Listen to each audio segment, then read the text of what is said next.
تجعل من إنهاء الاحتلال وتنفيذ حل الدولتين على حدود 1967 حقيقة وتمارس على الأرض الواقعية.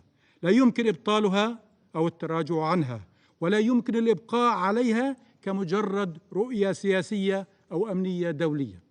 السيد الرئيس، مع ظهور جيل فلسطيني جديد تتعمد إسرائيل سلطة الاحتلال غير الشرعي تدمير فلسطين، ثم نعيد بناؤها، ثم تدمرها مرة أخرى، ونعيد بناؤها مرة أخرى، ثم تدمر مرة أخرى. لقد مررنا بمحن ومآس شتى، ونهض شعبنا بعد كل محنة ململما جراحه، حاملا ألمه، وحافظا أمله، مصمما على الحياة، مستحقا لدعمكم وتضامنكم ومؤازرتكم ومساندتكم التي تقدموها. في كل مرة آلة البناء والتطوير الفلسطينية تقابل بآلة التدمير والهدم الإسرائيلية. نحن وأنتم نبني وإسرائيل تدمر. نبني المدرسة والإنسان وإسرائيل تهدم المدرسة وتعدم الإنسان.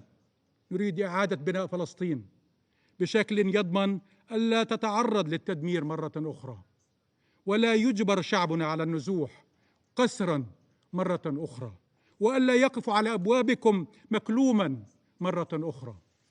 نريد أن نعيد بناء فلسطين، ونحن على يقين بأن الطريق الذي ينتظرها هو الطريق الذي يأخذها نحو الأمام، نحو الازدهار. يعيش شعبنا فيها بكرامة كدولة ذات سيادة بين الدول وكأمة حرة بين الأمم. نريد الانعتاق من الاحتلال الإسرائيلي غير القانوني وفق فتوى محكمة العدل الدولية دون أي تأخير. نريد دولتنا المستقلة وعاصمتها القدس الشرقية حرة ذات سيادة. نريد لشعبنا أن يعيش على أرضه ينعم فيها بالحرية والكرامة كما يكفل له وحق المشروع في تقرير المصير دون أي تأجيل. فنحن لدينا المكونات اللازمة، لدينا التاريخ والإرث والحضارة، لدينا التجربة والخبرة والكفاءة، ولدينا القدرة والإرادة، والأهم من ذلك لدينا الإنسان الفلسطيني المثابر والقادر. هو ذخيرتنا وموردنا الذي لا ينضب. اسمح لي سيد الرئيس أن ألقي بقية كلمتي باللغة الإنجليزية حتى أوضح بعض الأفكار بشكل واضح. Mr. President, we came here with a simple message. No complicity and no complacency. No bias and no double standards. No excuses and no self-inflicted powerlessness. The rule of international law for the benefit of all. No country above the law. No people denied the protection of the law. No weapons to kill us. No trade with settlements and their associated regime to rob up our land and resources. Hold Israel accountable rather than shield it while it continues committing its crimes. Israel has a plan. It's not hiding it. Get rid of the Palestinian people and grab their land. We need an international plan with the necessary measures to change the reality on the ground. Our call is clear. 1, recognize the state of Palestine and support its membership to the United Nations. Number 2, implement the ICJ advisory opinion and the General Assembly resolution endorsing it and demanding an end to the Israeli unlawful presence in the entirety of the occupied Palestinian territory within 12 months. Number 3, join the global alliance unveiled yesterday to end the occupation and achieve the independence of the state of Palestine and implement the two-state solution. Number 4, support our national plan, Build Palestine, including to build our economy and consolidate our institutions. End impunity and the Israeli occupation will end. End the Israeli occupation and we will achieve shared peace and security. A free Palestine is the sole key that can unlock a peaceful future for our region and unleash its potential. Everything else has been tried and failed, and the cost of this failure is measured in human lives, all too often in Palestinian lives. A different future is possible. It starts with the decisions each state will make today. Thank you, Mr. President. I thank His Excellency, Mr. Mustafa, for his statement. I now give the floor to the representative of Israel. Thank you, Mr. President. First, we cannot overlook Hezbollah's recent actions. Since October 8, Hezbollah has launched over 9,000 rockets, more than 1,000 anti-tank missiles, and hundreds of explosive UAVs at Israeli civilians. While we are interested in a diplomatic solution, we will take all necessary measures to ensure the safe return of the 70,000 internal refugees to their homes. It is time to hold Iran and its proxy accountable and take decisive action. Esteemed colleagues, this is now our 5th meeting in the span of just 12 days. How long will we repeat these debates? It is time for this Council to break free from this gridlock and regain a semblance of productivity. We sit here today just 10 days from 1-year commemoration of the October 7th massacre, a day forever etched in the hearts of every Israeli. Over 1,200 innocent lives were brutally taken in a single day. People were torn from their homes, bound and burned alive in their final moments. More than 100 hostages remain in Hamas's grasp, enduring unimaginable cruelty. Recently, the bodies of 6 hostages were found brutally murdered just before rescue. The conditions they endured, starvation, suffocation, and deprivation, is a testimony to Hamas's cruelty. This must be a wake-up call to the international community. Condemn Hamas and demand the immediate release of all hostages. That moment was the largest slaughter of Jews since the Holocaust. It was a defining moment, not just for us, our leaders and people, but also for the Palestinian people and leadership. That moment of October 7th, they stood at a crossroads and were faced with a choice: to stand with humanity and peace, or align with barbarism and terror.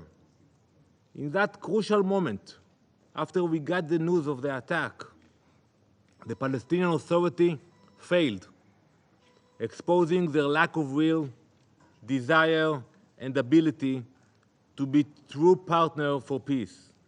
Their failure has deepened doubt among many Israelis about the possibility of a peaceful future.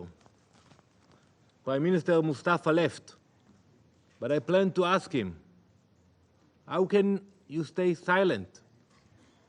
How can you, as a proud representative of your people, remain speechless in the face of such barbarity?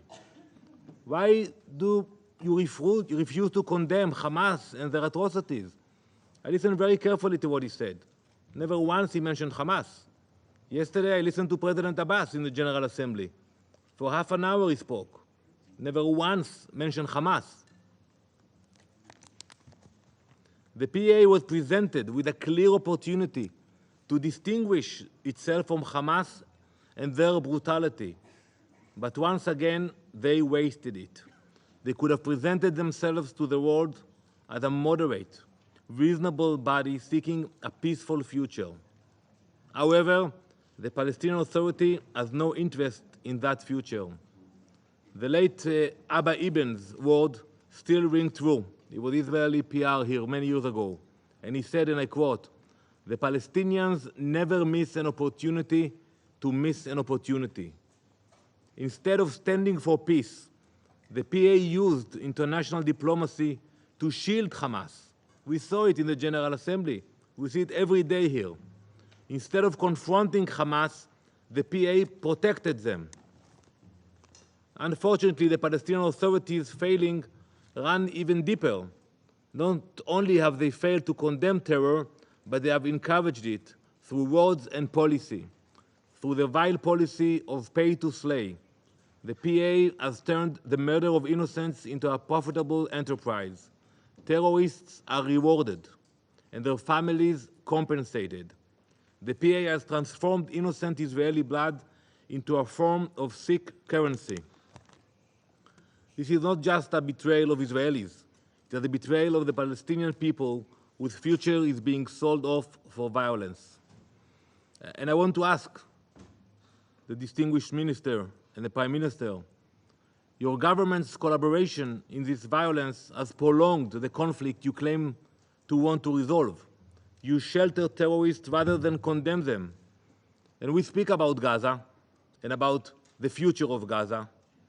And how do you expect to be part of a functional and cooperative future for Gaza when you cannot even maintain control over the areas you govern now? Look at the cities in Judea and Samaria, like Jenin and Tulkarem, which are just short rides from Ramallah, the center of the Palestinian Authority. You know as well as I do that Mr. Mustafa and Mr. Abbas and maybe Mr. Mansour, they cannot enter these areas, not anymore. They cannot go to Jenin, to Tulkarem. Your security forces refuse to confront the radical armed terrorists who are quickly seizing control. You have given over these cities and many more into the ruling hands of terrorist monsters. How can you expect to govern Gaza when you have allowed terrorist strongholds to flourish in your backyard? The international community must ask itself, how can the PA possibly be trusted with Gaza's future? Let me be clear. Israel will not stand by as terror spreads. There will be no safe haven for terrorists in Judea and Samaria or Gaza. The IDF is operating wherever necessary, focusing on areas like North Samaria, from where terrorists launch many of their attacks.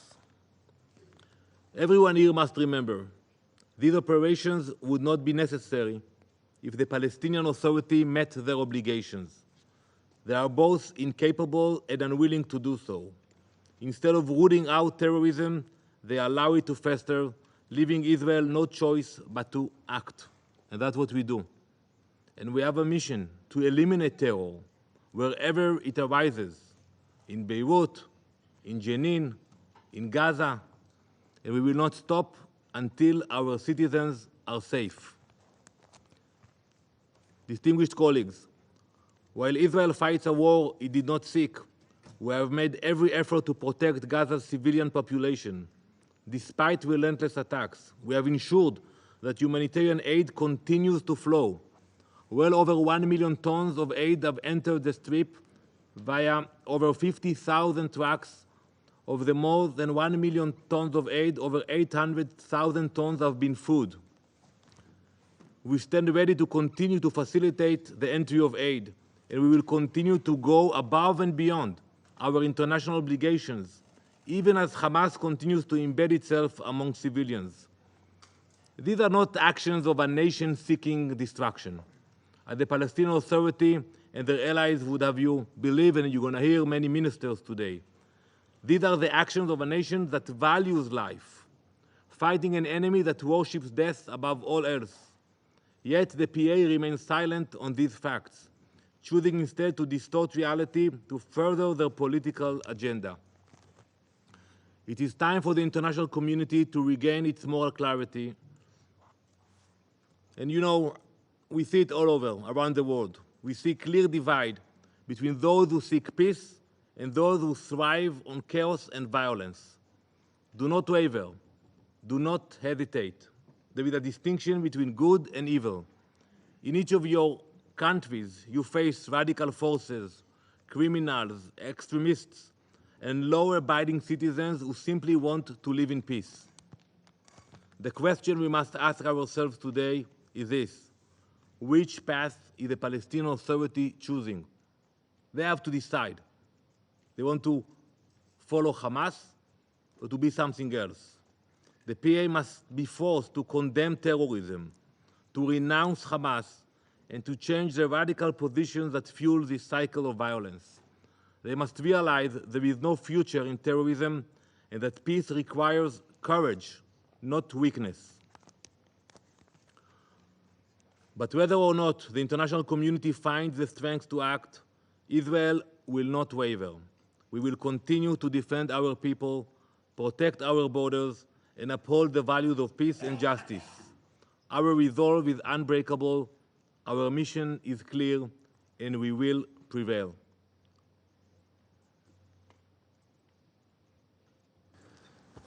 I thank the representative of Israel for his statement. I shall now make a statement in my capacity as the Prime Minister of the Republic of Slovenia. I want to start by thanking the Secretary General for his briefing and recognize a number of high-level participants at this meeting. Excellencies, after this week's debate on leadership for peace, I'm convinced that making a daily choice for peace is also a sign of courage. To ensure peace in the region, we must make tangible and bold steps to protect the two-state solution. I'm not talking about an empty slogan. We need courage from leaders in the region and from this Council to change the trajectory we are facing. Facts on the ground are making the prospects for a two-state solution almost non-existent. Firstly, I agree we can no longer stand idle. Every single leader must contribute. It has been almost a year of the war in Gaza, a year of hostages kept in the tunnels, a year which brought suffering, killing, and destruction. And this is in addition to decades of suffering, killing, and destruction of the entire occupied Palestinian territory. Many of us around the table have stepped up our efforts to ensure humanitarian assistance and contribution to different organizations, provided glimpses of humanity to the people in Gaza, including UNRWA. Merely humanitarian efforts are not enough. We need concrete political signs. Slovenia recognized State of Palestine this June, and I call on the others to do the same. The recognition of Palestine is an extremely important political sign and a message of encouragement for the Palestinians in their struggle for statehood. We must support initiatives empowering the Palestinian Authority government to take control over the entire Palestinian state and regain trust of the Palestinian people. Secondly, we must work together. This Council has adopted numerous resolutions on this conflict, including 4 on this war. ICJ has been clear in its provisional measures and its latest advisory opinion. Occupation must end. Practices and policies such as illegal settlements, settler violence, and human rights violations must end. This Council must be united and adamantly clear in its call for immediate implementation of its resolutions and decisions of ICJ. There should be no double standards and selectivity. If only one of us is not protected by the international law, none of us can no longer rely on it. Thirdly, we must act to prevent peace in the region slipping away. We can no longer express our concern about the potential regional spillover. However, the spiral of violence has gradually become more complex. This week, and in the last days, we have seen an enormous escalation in Lebanon. Attacks must cease. We call for restraint of all actors and respect of international law. The Council must clearly respond to this threat to international peace and security. We cannot let another Gaza happen. Lebanon is a further sign that we urgently need to deliver on the ceasefire deal. Fourth, we must not forget about the West Bank and East Jerusalem. As the world focuses on Gaza, the situation in the West Bank and East Jerusalem has reached a boiling point. Israeli dehumanization of Palestinians has reached a new height. The number of Palestinian children in the West Bank alone who have been killed by Israeli forces nearly tripled in a year. Death toll in the West Bank since October 7 is the highest in the last 15 years. There is a dramatic increase in the intensity of settlement expansion, which involves numerous human rights violations.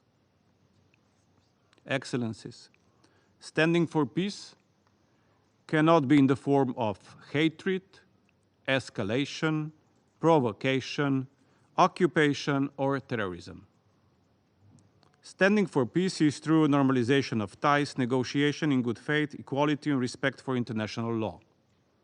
Only a just solution of two states, Israel and Palestine, side by side in peace and security, can turn a new page for the security and prosperity of the region.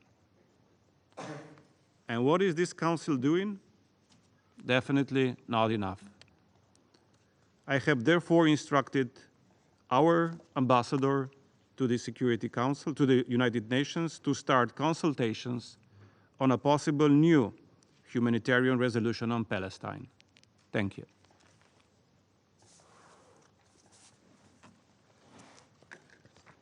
I resume my function as President of the Council. I now give the floor to His Excellency, Mr. Wang Yi, member of the Political Bureau of the CPC Central Committee and Minister of Foreign Affairs of the People's Republic of China.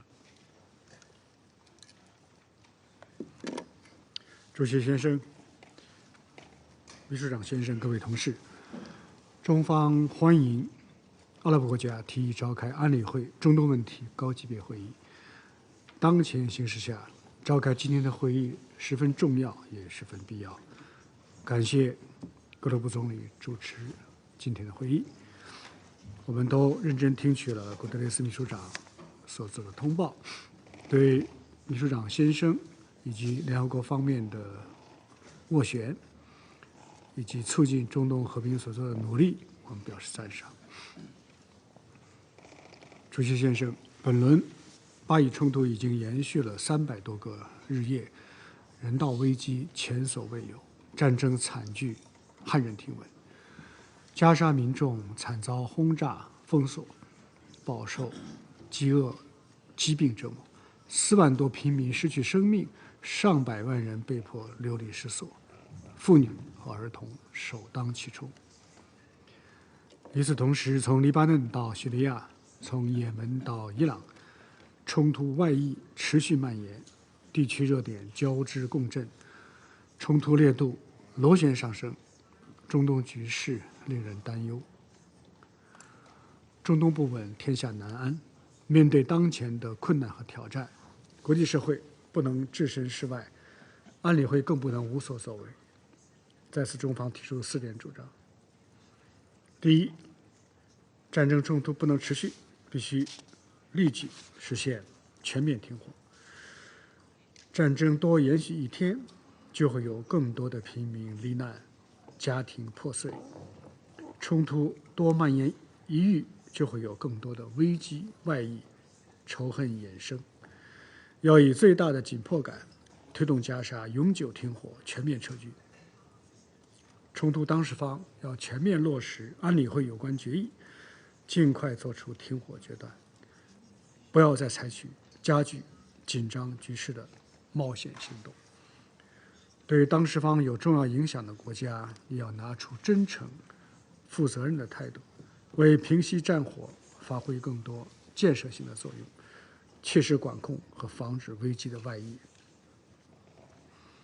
当前黎以局势令人担忧，黎巴嫩的主权应当得到维护，黎巴嫩人民的安全应当予以保护。中方反对一切滥用武力、加剧地区紧张的行动，谴责一切伤及无辜平民的行为。我们敦促有关方面立即采取措施，防止局势进一步恶化，避免造成更多的人员伤亡。第二，8人之8不能背离，必须携手推进战后治理。加沙曾是多元文明的交汇点，如今却被战火吞噬，遍地残垣，满目苍夷。要坚持8人主导、8人所有、8人制8的原则，统筹推进加沙的战后治理。要鼓励巴勒斯坦各派落实好关于结束分裂、加强巴勒斯坦民族团结的北京宣言，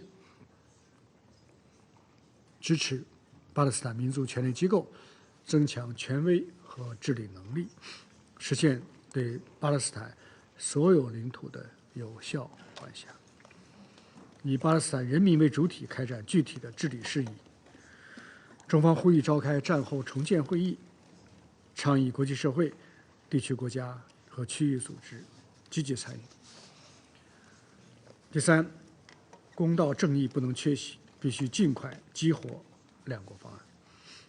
上周，紧急特别人大以压倒多数通过首份由巴勒斯坦提出的决议，要求落实国际法院的咨询意见，尽快结束以色列对巴勒斯坦领土的非法的占领，这具有重要的历史意义。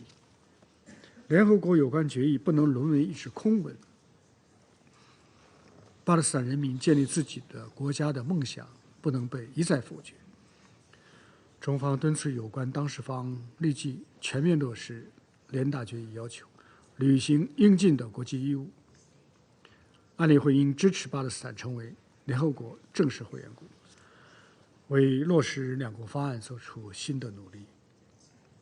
中方支持召开更大规模、更具权威、更有时效的国际和会，制定落实2国方案的时间表和路线图，最终实现巴勒斯坦和以色列2个国家和平共处，阿拉伯和犹太2个民族和谐共存。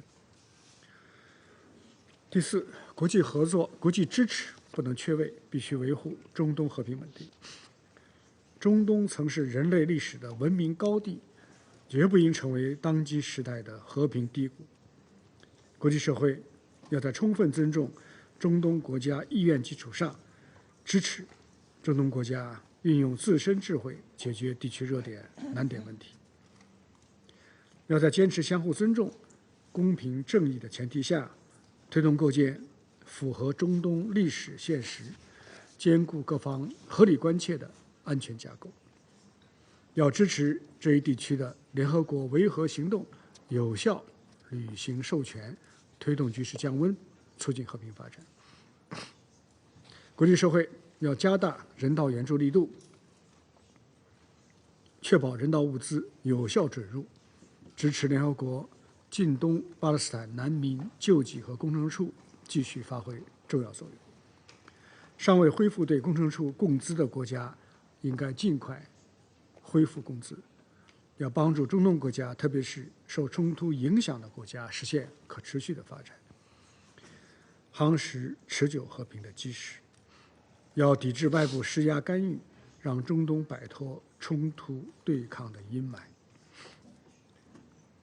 主席先生，中国是中东国家的战略伙伴，始终是中东和平的建设者、中东稳定的促进者、中东发展的贡献者。中国从不干涉中东国家的内政，从不在中东地区圈化势力范围，从不利用热点问题谋求地缘私利。我们所做的一切，都是为了推动中东地区恢复和平稳定，支持中东国家实现稳定繁荣，帮助中东人民过上幸福生活。战争考验人类的良知与正义，和平需要各国的智慧和决心。中国愿意同包括阿拉伯和伊斯兰国家在内的所有热爱和平、主张正义的国家一道，共同为早日平息战火、遏阻冲突外溢、落实2国方案，促进中东和平而不懈努力。谢谢主席先生。I thank His Excellency Mr. Wang for his statement. Now give the floor to His Excellency Mr. Ahmed Attaf, Minister of Foreign Affairs and National Community Abroad of Algeria.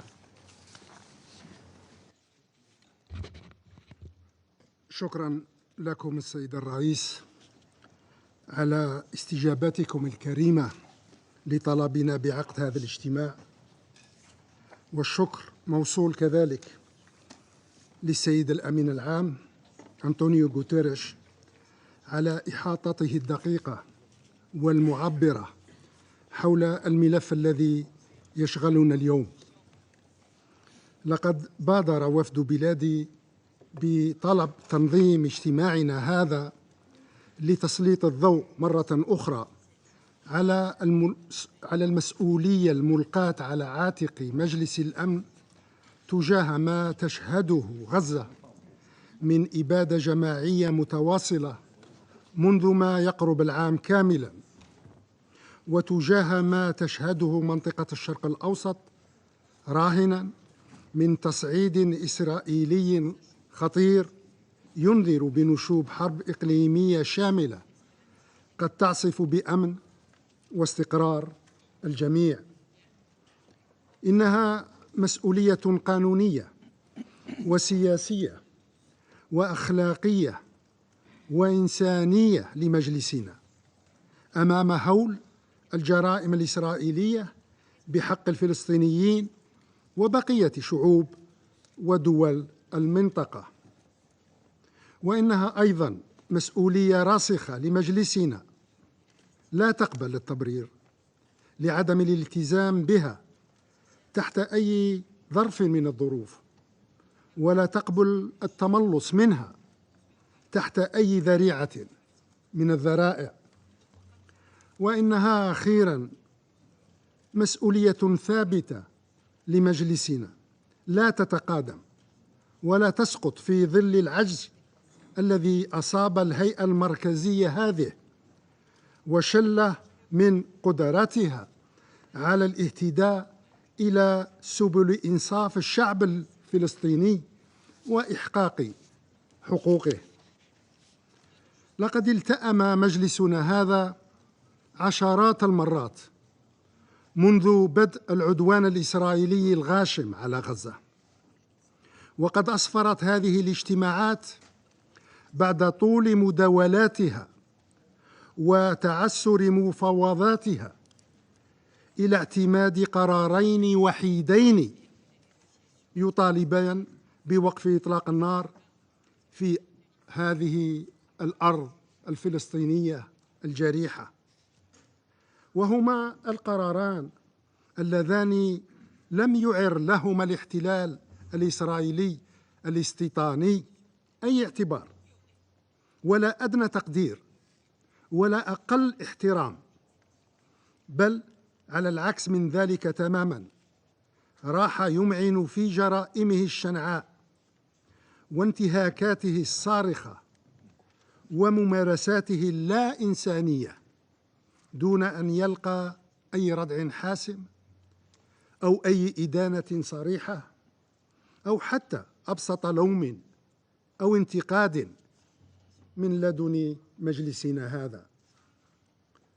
وها نحن نقف اليوم على التداعيات الكارثية الناتجة عن إطلاق العنان للاحتلال الإسرائيلي والتساهل مع ممارساته الإجرامية وصرف الأنظار عن مخططاته التوسعية والتدميرية والتخريبية.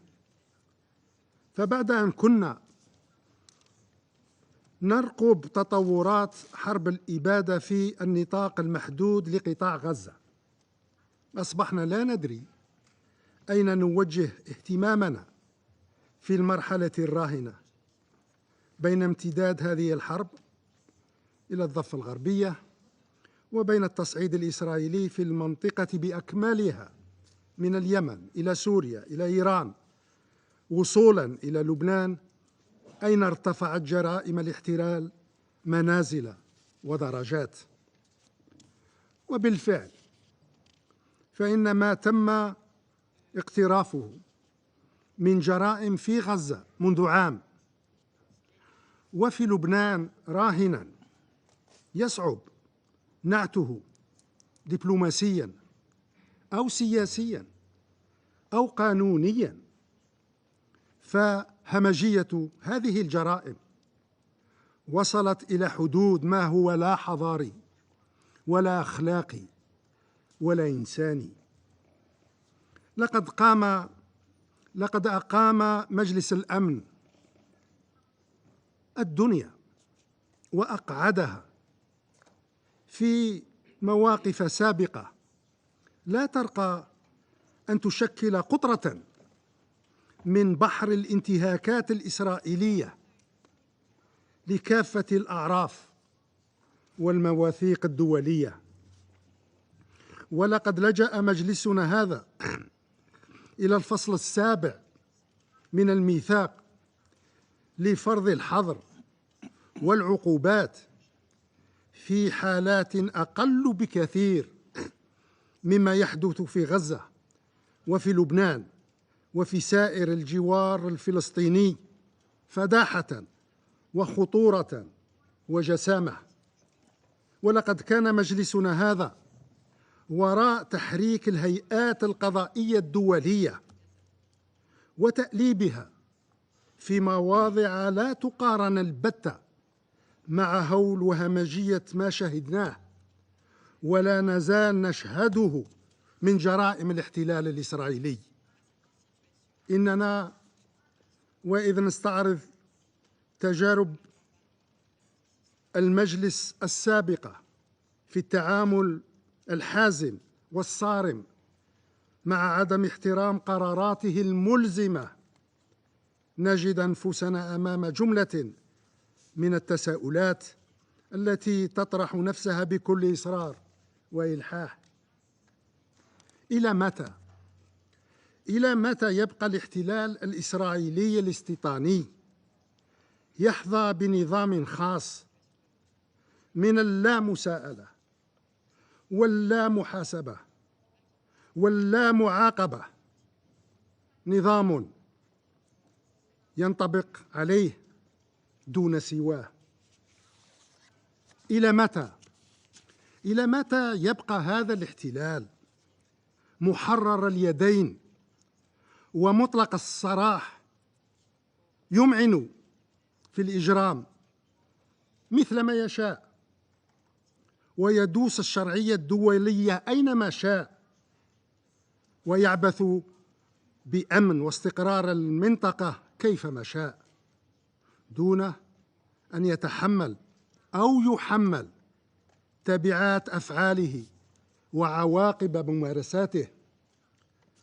وإلى متى يبقى هذا الاحتلال يتمادى في طغيانه وتسلطه وكأنه يملك بيديه مصير ومستقبل الفلسطينيين، بل مصير ومستقبل المنطقة برمتها، دون أن يتم وضع حد لهذا التجبر ولهذا الغرور؟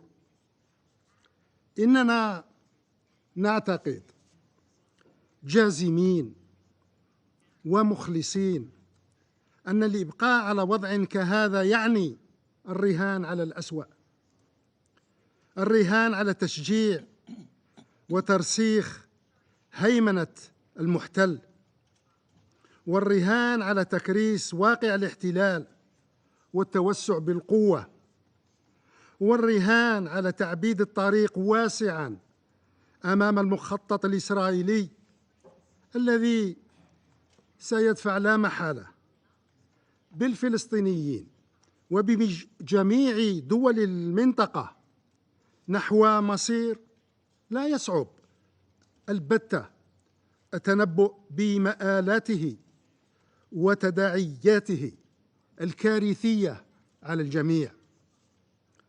إن خطورة هذه التطورات لا تدع أي مجال لتماطل أو تقاعس مجلسنا هذا في العمل على إعلاء المسؤولية الملقاة على عاتقه، فالفلسطينيون ومعهم اللبنانيون وكافة دول وشعوب المنطقة لا يطلبون المستحيل أو المحال، إنهم يطلبون تحرك مجلسنا هذا لوقف ما يطالهم من تقتيل وتنكيل وخراب وتدمير وإنهم يطلبون تحرك مجلسنا هذا لفرض احترام ما اعتمده من قرارات ملزمة، وإنهم يطلبون تحرك مجلسنا هذا لتغليب ما يقره القانون الدولي من قواعد وضوابط وأحكام يتساوى الجميع في واجب احترامها والامتثال والاحتكام إليها. وقناعتنا تبقى راسخة من أن تمادي الاحتلال الإسرائيلي في إجهازه على القضية الفلسطينية لن يزيد هذه القضية إلا توهجاً وبروزاً كأعدل قضية على وجه المعمورة، ولن يزيد الشعب الفلسطيني إلا عزماً وإصراراً على استرجاع حقوقه الوطنية المسلوبة، ولن يزيد المجموعة الدولية إلا إيماناً بأحقية وحتمية إقامة الدولة الفلسطينية المستقلة والسيدة كحل عادل، كحل دائم، كحل نهائي للصراع العربي الإسرائيلي، وكشرط لا غنى عنه لاستعادة الأمن والاستقرار في منطقة الشرق الأوسط قاطبة. وشكرا سيادة الرئيس. I thank His Excellency Mr. Attaf for his statement. And now I give the floor to His Excellency Mr. Hugh Hilton Todd, Minister for Foreign Affairs and International Cooperation of Guyana.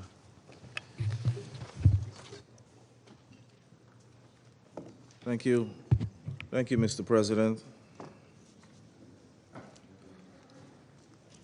Secretary General, colleague foreign ministers, permanent representatives, all. Mr. President, I thank you for convening this meeting and express my thanks to the delegation of Algeria for initiating the discussion on the ongoing situation in the occupied Palestinian territories. I also thank the Secretary General for his briefing. Mr. President, in a few days, it will be 1 year since the Hamas attack on Israel and the brutal war of retaliation on Gaza. This is another year added to the many decades of violence since 1948. Recently, however, there have been some extremely worrying dynamics. I will highlight 3 of them so that we can take cognizance of what they mean for the prospects of achieving a permanent solution, the rule of international law, and the legitimacy of the United Nations, including this Council. First, the systemic compromising of the humanitarian response. It is characterized by reduced access into Gaza, restrictions on the entry of life-saving necessities, non-functioning deconfliction mechanisms, targeted attacks on humanitarian personnel, including those of the United Nations, as well as targeted attacks on civilian infrastructure, including schools and hospitals. Second is the attempt to control the narrative about war, deliberately putting out false and misleading information about what is happening in Gaza, or attempting to muzzle those who are vocal about the atrocities taking place. We have heard, for example, that there is no challenge regarding the supply of humanitarian assistance to Gaza, except the United Nations' inability to handle the flood of aid.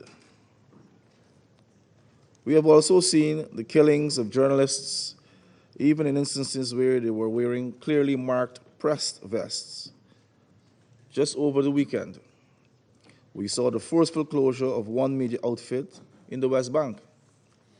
The misinformation campaign against UNRWA and its unproven accusations cost the agency dearly at the beginning of this year. Though a substantial amount of funding has been restored, significant voluntary contributions are still being withheld. The move by the Israeli Kisnet, hope I got it right, to designate the agency as a terrorist organization is another dangerous element of the misinformation campaign.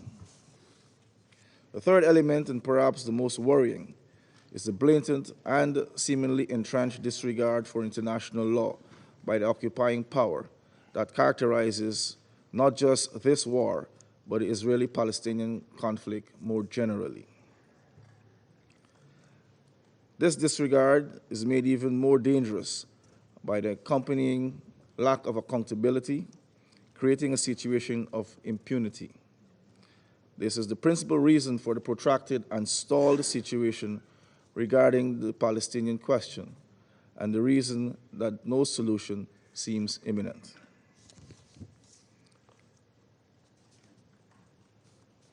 Mr. President, I conclude with three appeals.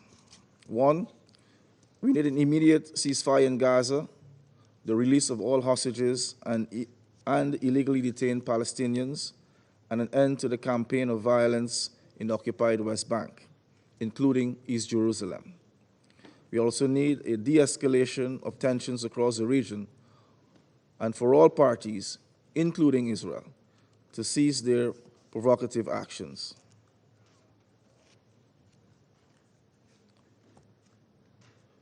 Two, we need concerted international efforts in support of the well-being of the Palestinian people, both in the immediate and long term. This must include action by the Security Council to end the war in Gaza and the heightened violence in the West Bank. It has gone on for too long, far too long, and we must take decisive steps to end it and to secure peace in the region. And thirdly, we need to end this war and make progress towards achieving a two-state solution. We cannot allow Israel to continue dismantling the two-state solution. Guyana is committed to doing its part on all of these fronts. I thank you. I thank His Excellency Mr. Todt for his statement. Now I give the floor to His Excellency Mr. Manuel Gonçalves, Deputy Minister for Foreign Affairs and Cooperation of Mozambique.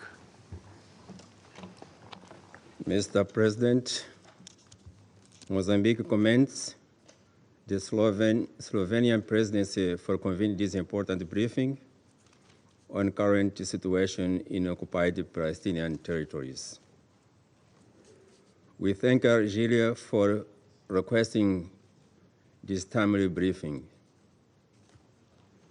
We also thank the Secretary General for his important statement on the alarming situation in the Middle East. Mr. President, the situation in Gaza and the occupied Palestinian territories remain critical.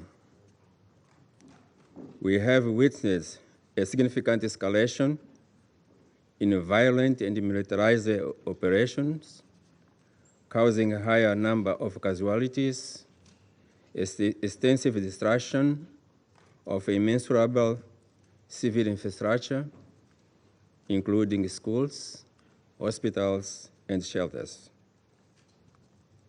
The expansion of settlements has also intensified, leading to forced displacement and illegitimate property demolitions.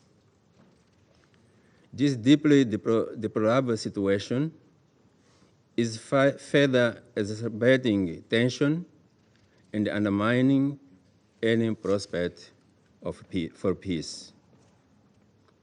It is imperative to emphasize that Israel's settlements in occupied Palestinian territories are illegal, unacceptable, and blatant violation of international law.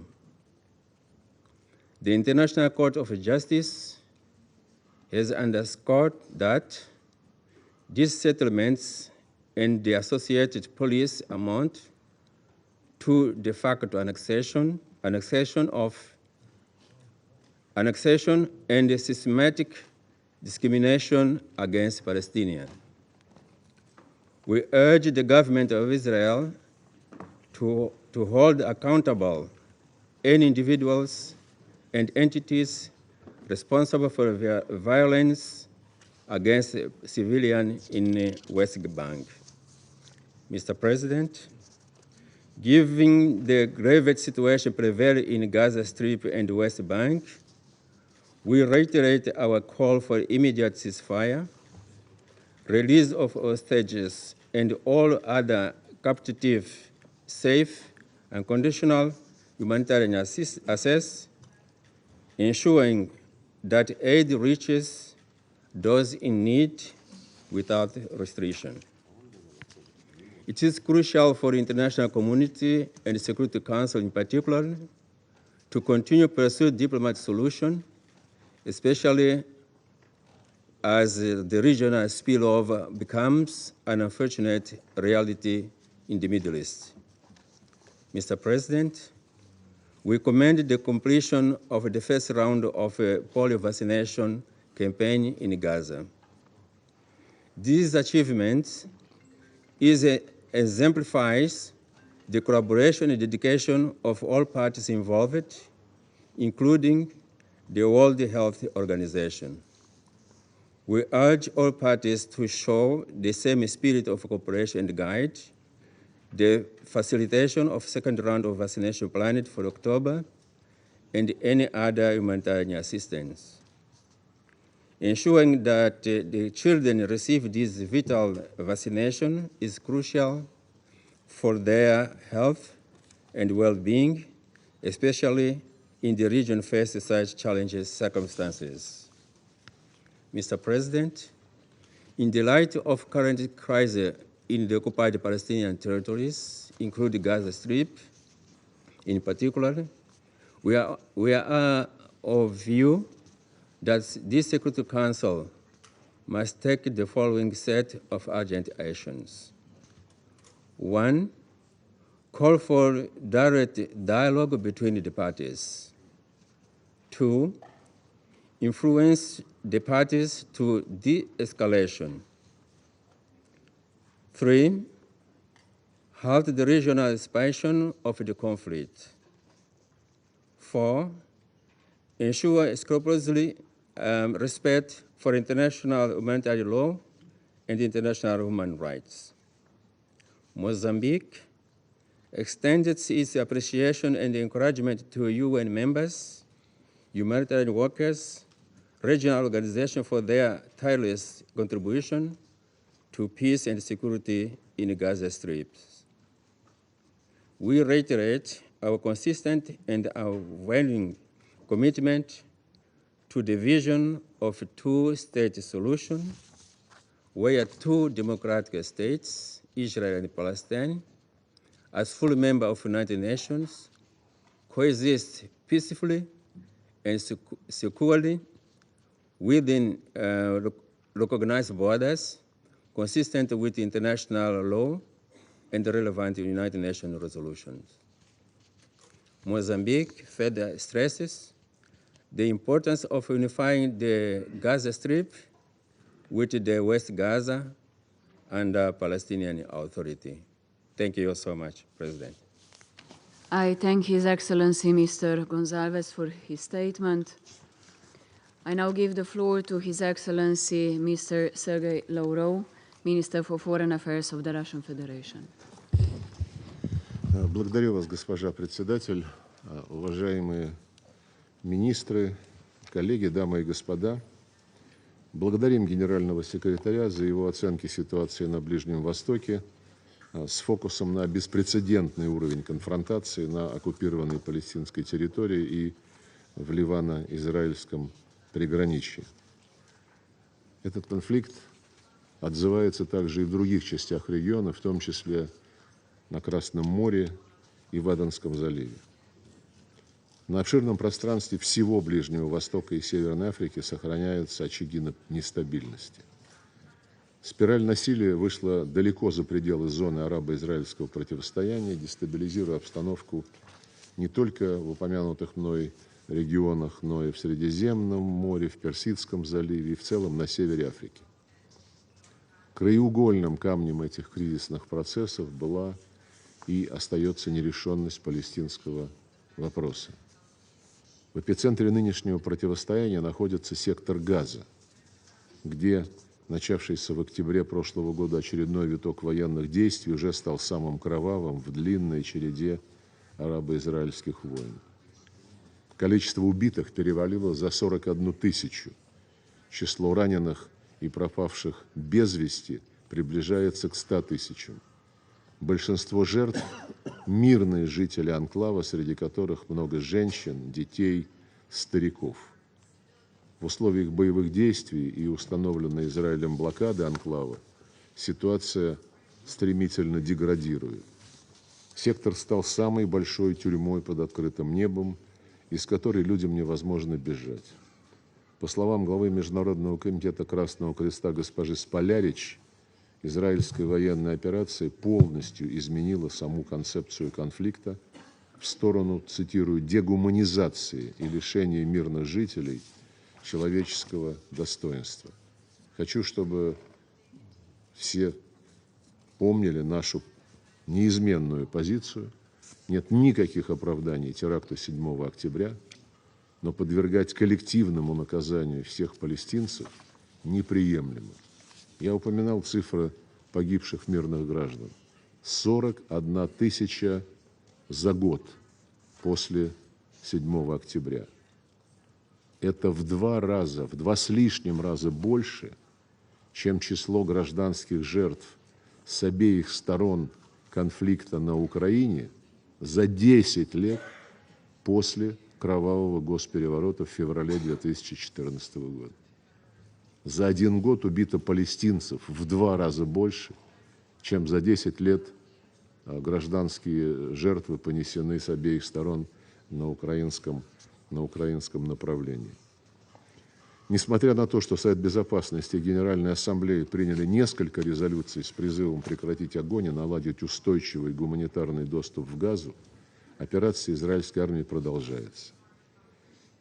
10 дней назад Генеральная Ассамблея одобрила резолюцию в поддержку консультативного заключения Международного суда, в котором недвусмысленно говорится о незаконном характере израильской оккупации палестинских земель и необходимости ее прекращения. Подавляющее большинство членов Совета поддержало данную инициативу, направленную на достижение справедливого и долгосрочного урегулирования палестино-израильского конфликта и реализацию права палестинцев на создание собственного независимого государства в границах 1967 года со столицей в Восточном Иерусалиме. На этот счет есть недвусмысленные решения ООН, и наша общая задача – обеспечить их выполнение. Неурегулированность палестино-израильского конфликта оказывает дестабилизирующее влияние, как я уже сказал, на весь регион. Беспрецедентный по своей ожесточенности и разрушительным последствиям кризис вокруг Газы стал катализатором резкого обострения Ливано-израильской конфронтации. А кадры с продолжающимися обстрелами вдоль голубой линии и вглубь территории Ливана и Израиля облетели уже весь мир. Ближний Восток вновь оказался на грани большой войны, которую, как представляется, кое-кто очень и очень хочет. Только 23 сентября в результате масштабных израильских бомбардировок на территории Ливана погибло по меньшей мере 558 человек, включая 50 детей и 94 женщины. Более 1600 получили ранения. По словам представительства ЮНИСЕФ в Ливане, за 1 день в этой стране убито больше, чем за последние 11 месяцев. В числе убитых и 2 сотрудников Управления Верховного комиссара по делам беженцев. Десятки тысяч людей были вынуждены покинуть свои дома. Решительно осуждаем действия израильской стороны, грубо нарушающие суверенитет дружественного нам Ливана. Неизбирательные атаки, жертвами которых становятся гражданские лица, категорически недопустимы. Путь войны, который избрал Западный Иерусалим, не поможет ему вернуть внутренне перемещенных лиц на север страны и не обеспечат безопасность в Ливано-израильском приграничье. Об этом говорит и опыт израильской кампании 2006 года, когда даже весь арсенал самой продвинутой боевой техники и оружия не помог Израилю достигнуть поставленных задач. Необходимо немедленно остановить раскручивание спирали насилия, пока ситуация окончательно не вышла из-под контроля, чего, как я уже сказал, кое-кто очень сильно хочет и пытается спровоцировать большую войну. Призываем к немедленному прекращению боевых действий, что предотвратило бы дальнейшее кровопролитие и создало бы условия для политико-дипломатического урегулирования. Как я понимаю, буквально сегодня был отдан приказ бомбить Бейрут. Мы последовательно и неизменно исходим из необходимости полного и комплексного выполнения резолюции Совета Безопасности 1701, в которой прописаны как обязательства Израиля по прекращению всех наступательных военных операций, выводу своих вооруженных сил из Южного Ливана и прекращению оккупации ливанских земель, так и обязательства Хизбаллы по отводу всех формирований к северу от реки Литани. Со своей стороны мы прилагаем активные дипломатические усилия для деэскалации ситуации, предотвращения самого катастрофического сценария, готовы к координации с международными региональными партнерами в этих целях. Исходим из того, что безопасность любого государства не должна обеспечиваться за счет ущемления безопасности других. Выражаем полную поддержку временным силам ООН в Ливане, которые играют стабилизирующую роль на голубой линии. Именно присутствие миротворцев долгое время снижало риски начала полномасштабной вооруженной конфронтации. Необходимо неукоснительно обеспечивать безопасность голубых касок. Госпожа председатель, Совет Безопасности не просто площадка для обмена мнениями по наиболее острым глобальным вопросам. Это еще и главный орган по поддержанию международного мира и безопасности, орган, у которого есть целый ряд проверенных временем инструментов, позволяющих добиваться выполнения своих решений. Члены Совета должны поставить интересы народов Палестины и Израиля выше узкокорыстных политических расчетов отдельных деятелей и потребовать немедленного прекращения огня, освобождения всех незаконно удерживаемых лиц и обеспечения полноценного и беспрепятственного гуманитарного доступа. К нарушителям резолюции Совета Безопасности должны применяться строгие меры, без чего наши решения и дальше будут оставаться на бумаге. Хотел бы отдельно обратиться к представителям Соединенных Штатов. Выбор за вами: либо и дальше блокировать работу Совета Безопасности, либо встать на сторону мира, на сторону международного сообщества и потребовать прекращения войны. Без вашей всесторонней поддержки Израилю конфликт может быть прекращен быстро и эффективно. Это помогло бы создать условия для возвращения к мирным переговорам о создании независимого, суверенного палестинского государства, сосуществующего в мире и безопасности с Израилем. Переговоры, конечно же, должны проходить под эгидой международного сообщества без монополизации какой-либо страной. Мы все это уже видели, все это приводит к катастрофе. Благодарю за внимание. I thank His Excellency Mr. Lauro for his statement. I now give the floor to His Excellency Lord Ray Collins of Highbury, Parliamentary Under-Secretary of State for the Foreign, Commonwealth and Development Office of the United Kingdom of Great Britain and Northern Ireland. Thank you, President. President, let me start by underscoring a very clear message from my government. We need an immediate ceasefire and release of hostages in Gaza now, and we need an immediate ceasefire across the Lebanon-Israel border now. We are on the brink of a much larger regional war, which risks even more devastation and suffering. Unfortunately, as we have seen both on the ground today with further strikes in Beirut, and as we have heard from speeches in the General Assembly Hall, the escalation continues. We urge Israel and Hezbollah to heed the calls of the United Kingdom and our partners to immediately agree a 21-day ceasefire. Calm heads must prevail to end this cycle of violence. President, today's meeting was called to focus on the dire situation in the occupied Palestinian territories. Almost 1 year into the conflict, 41,000 Palestinians have been killed, and hundreds of thousands of innocent civilians lack access to clean water and sanitation, facing the threat of disease and famine. And 101 hostages are still held by Hamas in horrific conditions as Israel and its people continue to reckon with the aftermath of the worst terrorist attack in history. It is clear that there can be no military solution to this conflict. Israel and Hamas must agree a deal urgently. In the meantime, Israel must fulfill its commitment to flood Gaza with humanitarian aid. Sadly, this has not yet materialized. Ahead of the winter, Israel must ensure that the right supplies and equipment can enter Gaza to protect vulnerable families. And it must ensure it complies with its obligations under international humanitarian law to protect civilians. Only last week, over 200 Palestinians were killed in Gaza, and many continue to live under a relentless barrage of attacks, unsafe in the shelters where they seek refuge. The United Kingdom is also deeply concerned by the situation in the occupied West Bank. We call on Israel to exercise restraint, adhere to international law, and clamp down on actions of those who seek to inflame tensions. The closure of Al Jazeera's offices in Ramallah by the IDF is contrary to the democratic principles that Israel is rightly proud of.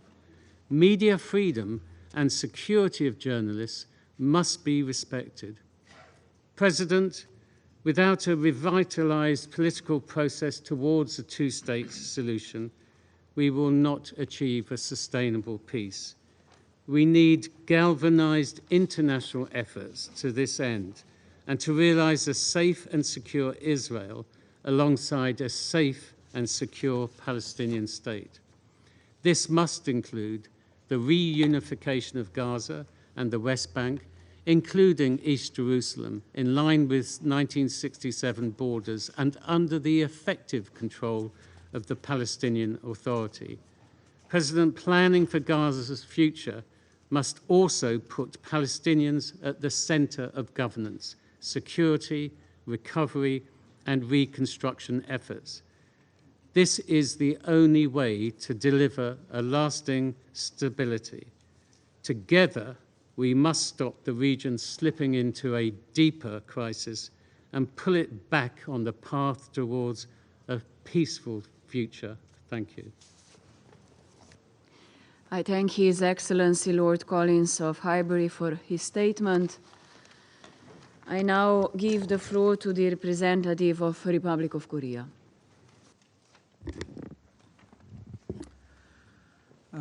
Thank you, Madam President. I would like to thank Secretary General for his insightful briefing. As my delegation reiterated at this week's Security Council briefing on Lebanon, we are deeply troubled by the heightened hostilities across the Blue Line. Today's large-scale strikes in Beirut have further deepened the gravity of our concern. All actors in the region must de-escalate and seriously consider the possible catastrophe at the end of this dangerous cycle of violence. Maximum restraint is still the best option. Amid the unprecedented escalation in Lebanon and Israel, we remain extremely concerned by the ongoing humanitarian catastrophe in Gaza, as well as surging violence and instability in the West Bank, including strengthened movement restrictions for Palestinians. We are and should be still hopeful for the release of all hostages and an immediate ceasefire in Gaza, as well as an urgent de-escalation in Lebanon. In this regard, we fully support all diplomatic efforts by key regional and global stakeholders, including the recent US-France-led initiative on securing an immediate 21-day ceasefire across the Lebanon-Israel border. We call on both sides to accept this without delay. On the other hand, we are dismayed that, according to last week's media reports, quoting high-level officials, the deal for Gaza, mediated by US, Qatar, and Egypt, may not be reached for months. We assume that the direct parties have many political and military considerations in the negotiating process. However, the humanitarian suffering of both Palestinian civilians and Israeli hostages in Gaza permits no time to calculate such equations. As humanitarian suffering deepens in Gaza and the West Bank, the foundation of long-term peace will further deteriorate and break down with multi-generational resentment and anger. Thus, a swift ceasefire is essential for not only to relieve the current humanitarian suffering, but also to establish the conditions requisite for durable peace and stability in the Middle East. Madam President, the current conflict in Gaza has a disproportionate impact on children, with a total shutdown of education throughout Gaza. However, even in this dark reality, we are witnessing a glimmer of hope for the future of these children through the selfless devotion of humanitarian workers. We applaud efforts led by UNRWA to establish temporary learning sites for more than 30,000 children. And it is painfully clear that additional efforts are greatly needed to restore, at least partially, the destroyed education system in Gaza, where 85% of school buildings have been damaged and more than 6,250 students have been out of class since October 7. Education is not only a fundamental human right enshrined in the Universal Declaration of Human Rights, but also a crucial base to construct a brighter future and to cut the multi-generational inheritance of resentment and mistrust, both in Palestine and Israel. In this connection, we urge Israel to stop all strikes on schools. International humanitarian law must be upheld everywhere and at all times, and all parties must comply with their obligations. Children and schools must be protected for the sake of Gaza's future and for long-term peace in the Middle East and beyond. Madam President, yesterday's informal interactive dialogue between this Council and the Arab League provided a timely opportunity to listen to the sincere ideas and common vision of the Arab League. We appeal to all players in the region, including Israel and non-state actors, to pay heed to these strong calls from their neighbors. The region is tiptoeing towards even hotter flames, but there is still time to turn back and extinguish these fires through reinvigorated diplomacy and implementation of relevant Security Council resolutions. I thank you, Madam President. I thank the representative of Republic of Korea for their statement. I give the floor to the representative of Ecuador. Gracias. Señora Presidenta, saludo y agradezco al Secretario General por su informe en esta reunión convocada para abordar la situación en el territorio palestino ocupado. Colegas, sobre la situación palestina, el Ecuador ha mantenido históricamente una posición de respaldo a una solución política negociada, definitiva y justa entre las partes, con la existencia de dos estados, Palestina e Israel, sobre la base de las fronteras de 1967 y de las resoluciones relevantes, entre ellas la 2334, adoptada en el 2016 por este Consejo, precisamente sobre el territorio palestino ocupado. La declaración de la presidencia de este Consejo de febrero del 2023 se opone enérgicamente a todas las medidas unilaterales que obstaculicen la paz y pongan en riesgo la solución biestatal. Entre estas medidas están la construcción y expansión de asentamientos, la confiscación de tierras, la pretendida legalización de asentamientos de avanzada, la demolición de viviendas y el desplazamiento de civiles. Señora Presidenta, el Ecuador mantiene relaciones amistosas con el Estado de Israel y conserva un histórico compromiso con el derecho del pueblo israelí a vivir en paz y con seguridad. Por ello, desde el 7 de octubre pasado, mi país ha reiterado en numerosas ocasiones su más enérgica e inequívoca condena a los ataques terroristas perpetrados por Hamás, así como sus condolencias a las familias de las víctimas de estos actos atroces y su solidaridad con el pueblo de Israel. La humanidad debe de rechazar estos actos. Justificarlos abre el camino para la justificación de otras atrocidades. Todos los rehenes tomados por Hamás deben ser liberados inmediatamente, sin condición alguna. Empero, desde ese día se han producido miles y miles de dolorosas muertes de civiles en Gaza, entre ellos mujeres y niños. La solidaridad del Ecuador está también con sus familias y su pueblo. No hay justificación alguna para causar dolor y muerte a la población civil. Tampoco para usar civiles como escudos humanos. Los principios del derecho internacional humanitario deben ser respetados en todo momento y su violación acarrea graves consecuencias y responsabilidades. Ese será el primer paso para retomar la senda de la paz, iniciada por líderes visionarios y valientes cuyos pasos, lamentablemente, no hemos sido capaces de seguir. Señora Presidenta, en 1994, hace ya 30 años, el Comité Nobel noruego señalaba que, y cito, durante varias décadas, el conflicto entre Israel y sus vecinos y entre israelíes y palestinos ha sido uno de los más irreconciliables y amenazadores de la política internacional. Las partes se han causado mutuamente grandes sufrimientos. Cierro cita.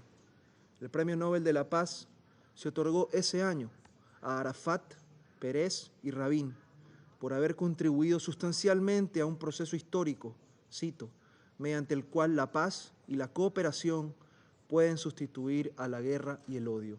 Cierro cita. Hoy enfrentamos uno de los momentos más oscuros de los últimos tiempos. Es necesario recuperar el espíritu de los acuerdos de Oslo para evitar que la guerra y el odio sigan venciendo. Tenemos que evitar que este conflicto siga acumulando décadas por conveniencia política y falta de valentía. El extremismo y la barbarie deben ser detenidos. Nuestra humanidad común tiene y debe de prevalecer.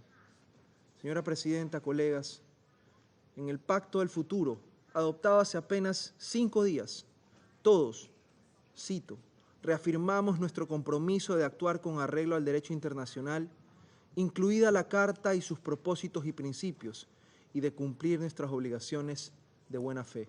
Cierro cita.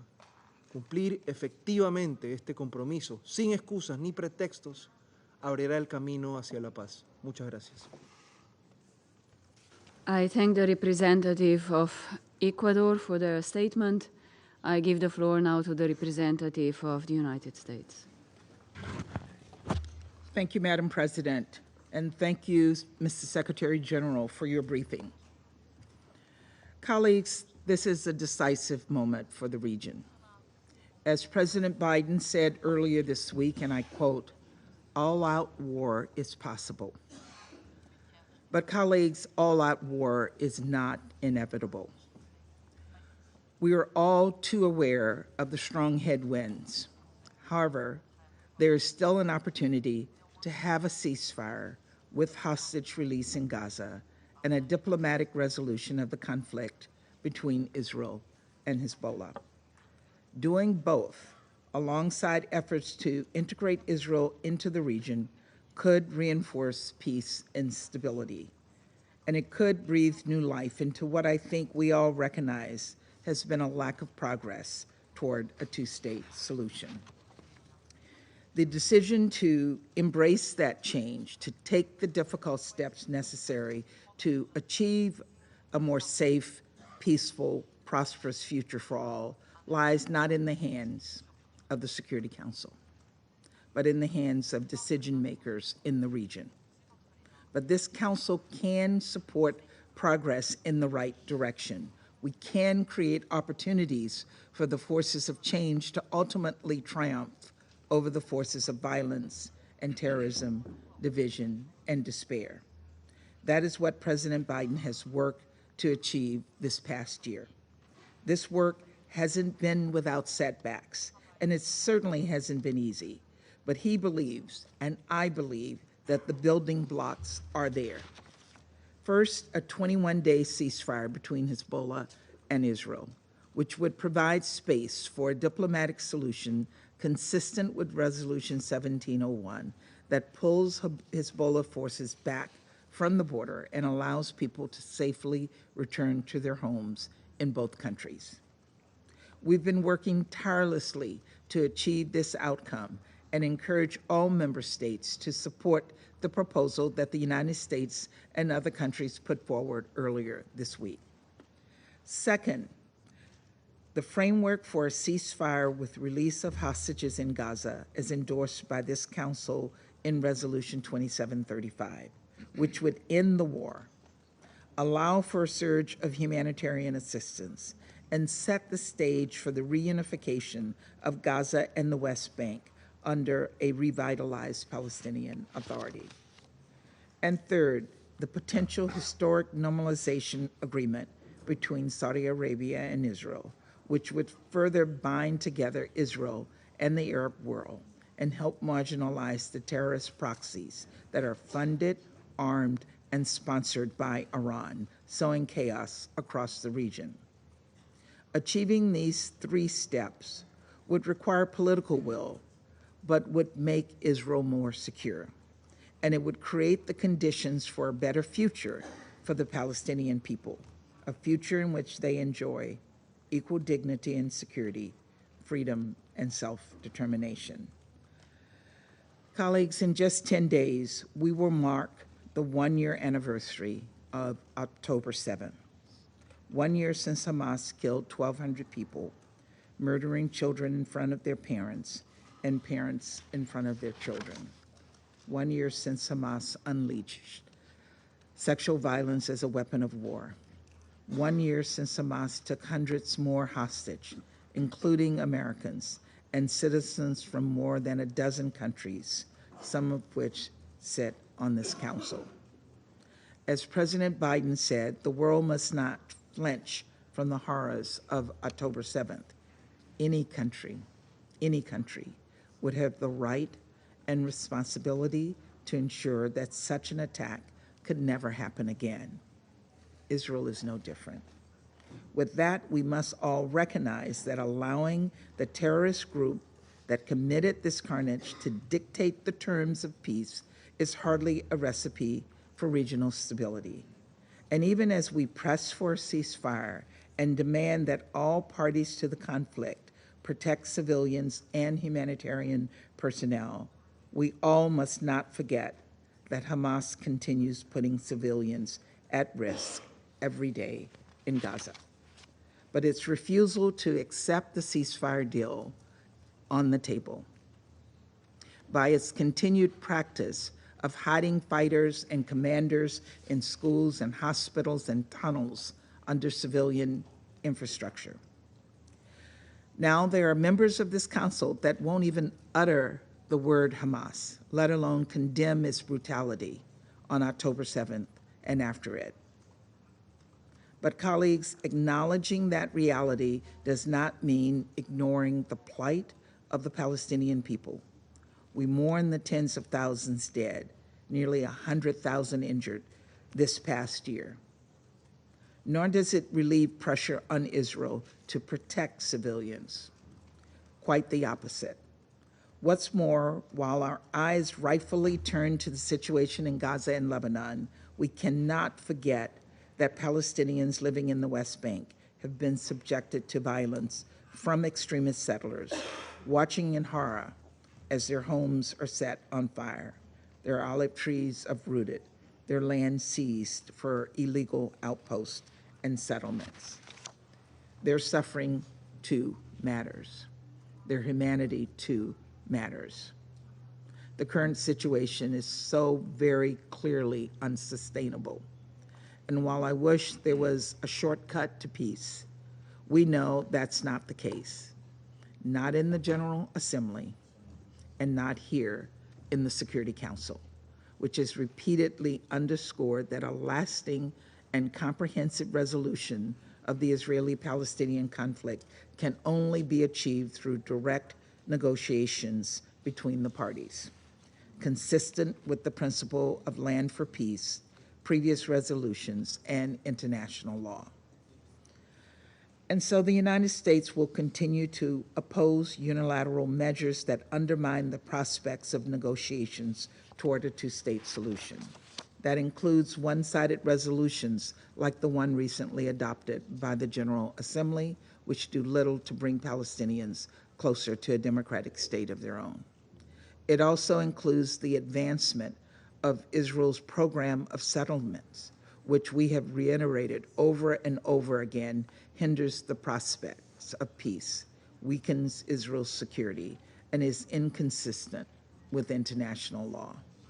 And it includes unilateral efforts to undercut the Palestinian Authority, whether by withholding the transfer of tax revenues owed to it under the Oslo Accords, or potentially not sustaining correspondent banking relationships between Israeli and Palestinian banks.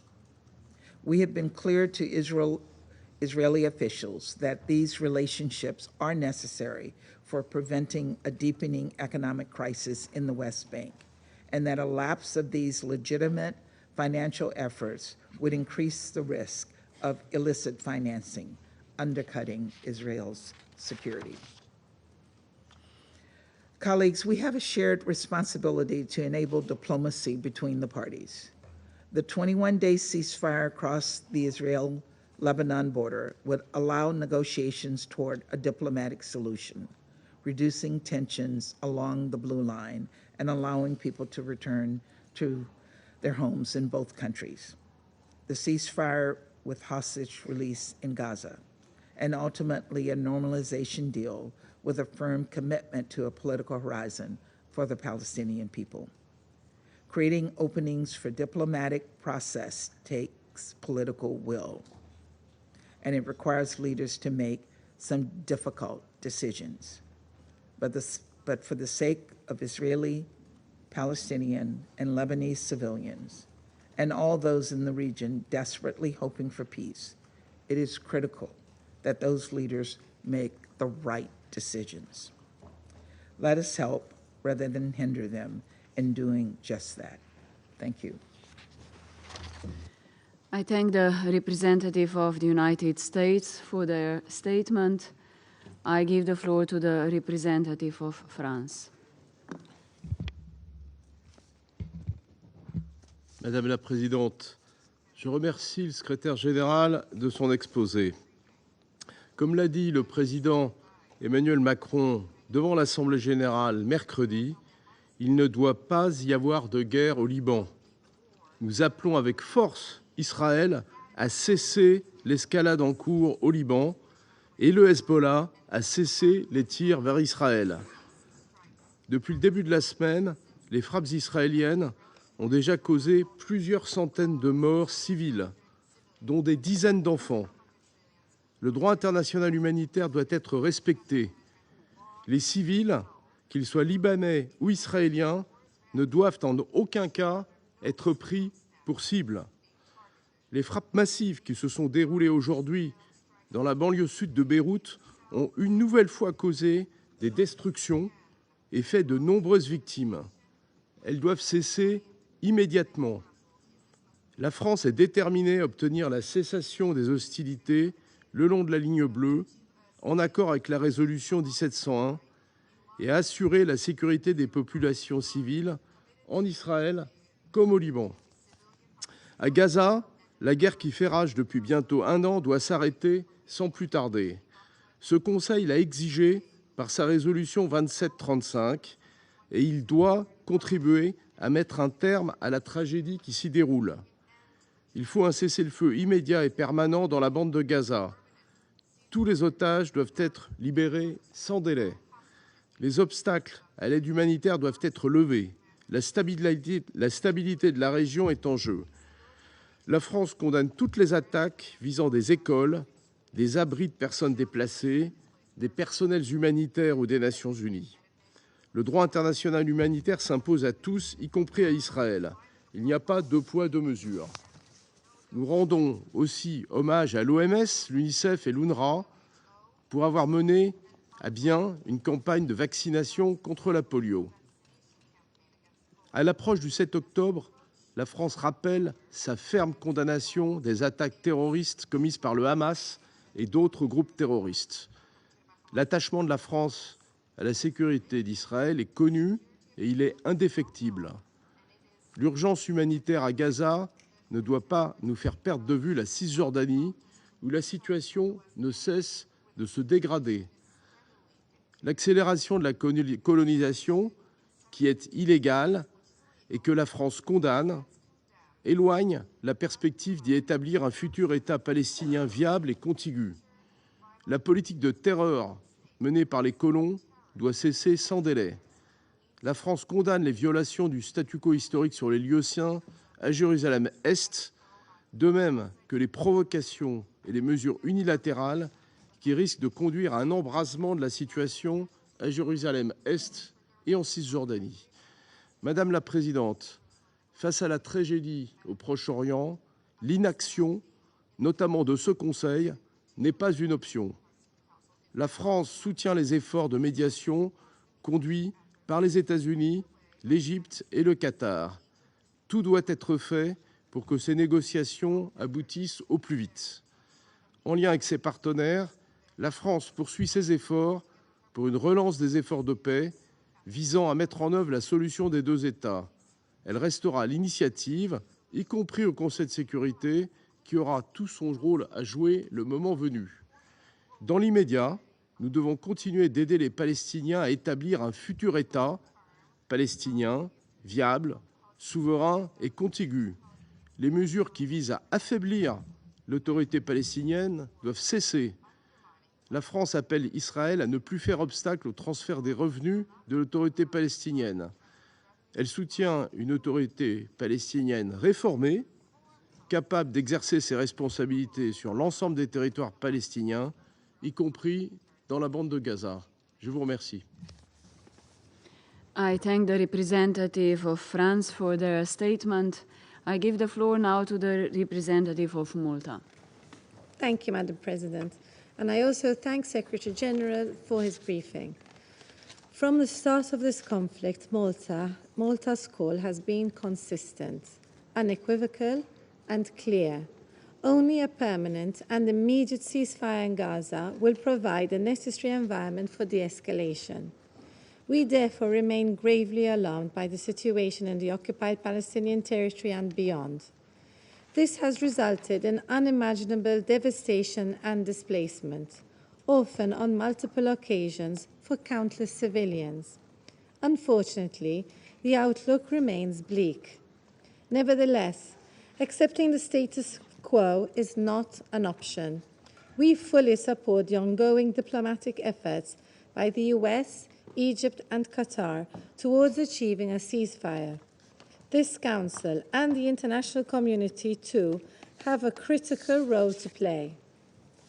Meanwhile, 110 hostages are still held captive by Hamas, forced to endure unimaginable conditions for almost a year. They must be released immediately and unconditionally, and reunited with their families and loved ones. At the same time, the humanitarian needs of the civilian population in Gaza are immense. More than 41,000 Palestinians, the majority of whom are women and children, have been killed. Israel's continued strikes continue to render the entire strip uninhabitable. While the UN is working tirelessly to prevent a polio epidemic, the health crisis has only deepened. Compromised hospitals suffer crippling shortages of fuel and medicine, all as acute levels of hunger persist. As children worldwide start their scholastic years, schools in Gaza continue to be attacked. The ongoing insecurity, including attempts to use educational facilities for non-education purposes, deprives children of their safety and access to education. Additionally, the dignity, safety, health, and rights of women and girls have been gravely undermined. They face a multitude of threats and hardships, including those due to rampant lawlessness and criminality within desperate communities. It is unacceptable that international humanitarian law, including the principles of distinction, proportionality, and precaution, and international human rights law, continue to be flagrantly disregarded. We further reiterate that Israel has the responsibility to provide adequate, unimpeded access for humanitarian aid into and across the Gaza Strip, including through opening all crossings. President, Malta is also gravely concerned that the situation in the occupied West Bank, including East Jerusalem, is quickly edging towards catastrophe.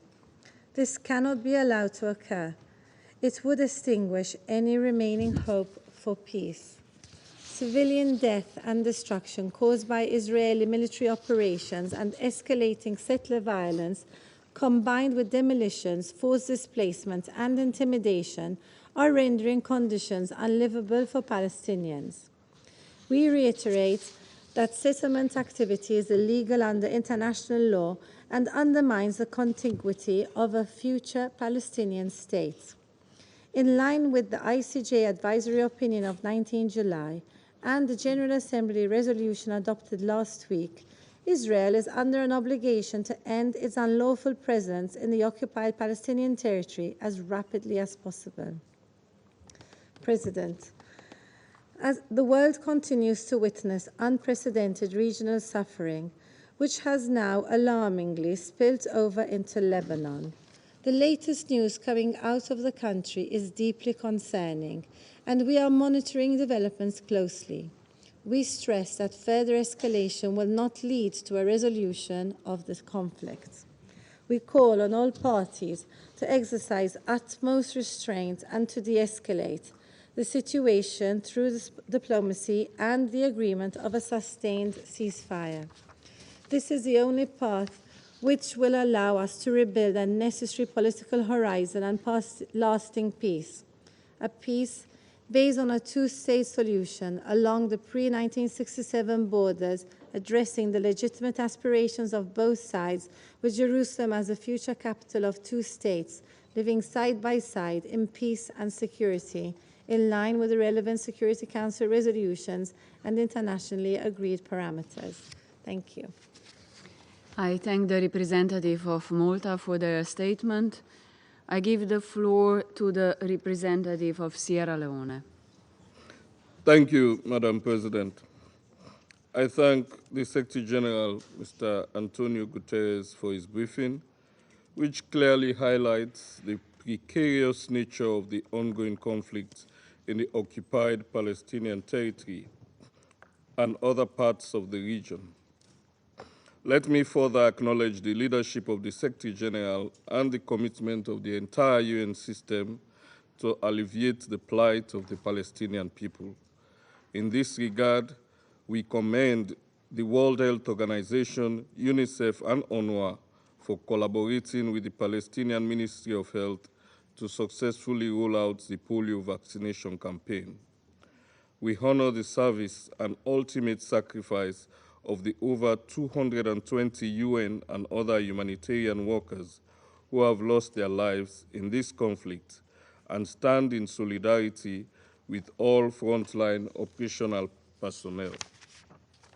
Madam President, in the briefing by the Secretary General delivered by the Chef de Cabinet on 17 July 2024, there was an urgent call for the parties to the conflict to end what the Secretary General referred to as a terrible war, quote unquote, and urged for a political solution in line with international law and relevant UN resolutions. Indeed, this war has been terrible, with far-reaching consequences for civilians, that have resulted in a death toll of over 41,000 civilians, 95,818 injuries, and an estimated 1.9 million internally displaced people living in overcrowded sites. The congestion, combined with the severe shortage of water and sanitation services, has created a breeding ground for disease. We continue to be alarmed by the breakdown of law and order and the increase in the crime rate in Gaza, seriously affecting the safety and security of its citizens. Madam President, the steady rise in the violence and military operations in the West Bank by Israeli security forces and extremist settlers is dangerous and unacceptable. Israel's continued occupation and expansion policies could ignite tensions and provoke an even more deadly conflict. We urge Israel to cease all military operations in the West Bank to avoid claiming more civilian lives, destroying civilian infrastructure, and setting the stage where the two-state solution becomes untenable.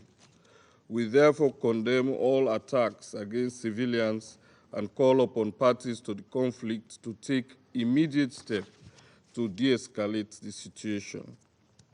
The latest wave of escalatory attacks between Israel and Hezbollah can only lead to a broader regional conflict as tensions continue to rise and the fighting along the Israel-Lebanon border persists. The ramp-up of activities across the region, with various parties taking offensive and retaliatory actions, is unprecedented and must immediately cease. With the protracted conflict in Gaza being our utmost priority for almost a year now, a solution to the crisis is needed more now than ever before. In this regard, let us highlight the following points. First, we emphasize the need for an urgent ceasefire in the entire region. Military operations have only inflicted damage on the civilian population, who remain prime targets and are sometimes being used as human shields. An immediate ceasefire, whether through a negotiated agreement or in response to the decisions of the Security Council, as demanded in Resolutions 2728 and 2735, or whether in compliance with international humanitarian law, must be urgently implemented by the parties to the conflict. The ongoing killings of civilians are not acceptable by any standard or justification. Second, we maintain that dialogue and diplomacy must precede violence and unilateral actions. Therefore, we reiterate a call for renewed dialogue and diplomacy, which is an embodiment of our dedication to the UN Charter, to justice, and to human rights. According to the UN Charter, it is that is the United Nations, collective responsibility to save succeeding generations from the scourge of war and reaffirm our faith in fundamental human rights and the dignity of all. We urge for the resumption of negotiations and speedy conclusion of a deal that allows for the release of the remaining 101 hostages, a permanent ceasefire, and increased access to humanitarian assistance. This was the intent and purpose of Resolution 2735 of this Council. We therefore reiterate our support for the efforts of Egypt, Qatar, and the United States in this regard. Thirdly, we call for respect for international law, including international humanitarian law that will guarantee the safety and security of civilians, including humanitarian personnel. We reject indiscriminate attacks against civilians and call for accountability for war crimes. we once again draw attention of the parties to the conflicts to the various advisory opinions of the International Court of Justice, which on different occasions has clearly outlined its valued opinion on various questions regarding the Israel-Palestine conflict, not least its opinion of 19th July 2024, which concluded that the Israeli occupation of Palestinian territory is unlawful. In conclusion, Madam President, the resounding call from the international community during the UNGA 79 high-level debate this week on the situation in Gaza was for efforts to work towards the path of peace and not to give up hope for a peaceful resolution of the conflict. We therefore support the relaunch of a political process that will lead to the achievement of the two states, Israel and Palestine, living side by side in peace within secure and recognized borders. It has been proven over the years that a fragmented approach without a holistic examination of the root causes and legitimate concerns of the parties to the conflict is pointless. Therefore, the relaunch of a peace process must be consultative, guided by the principles of international law, the UN Charter, and all resolutions of the General Assembly and the Security Council. We must not renege in delivering peace to the children of Gaza and the future generations in the Middle East. I thank you. I thank the representative of Sierra Leone for their statement.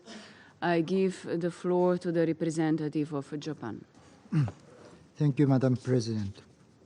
I thank Secretary General for his sobering briefings, and also I express our deep appreciation to the UN organizations and their staff on the ground for their humanitarian roles under the extremely dangerous situation. The conflict in Gaza has gone on for nearly a year. Every day brings additional suffering to both Israelis and Palestinians. Japan reiterates our strong condemnation of the brutal acts of terror, as well as the killing of hostages by Hamas and other militant groups.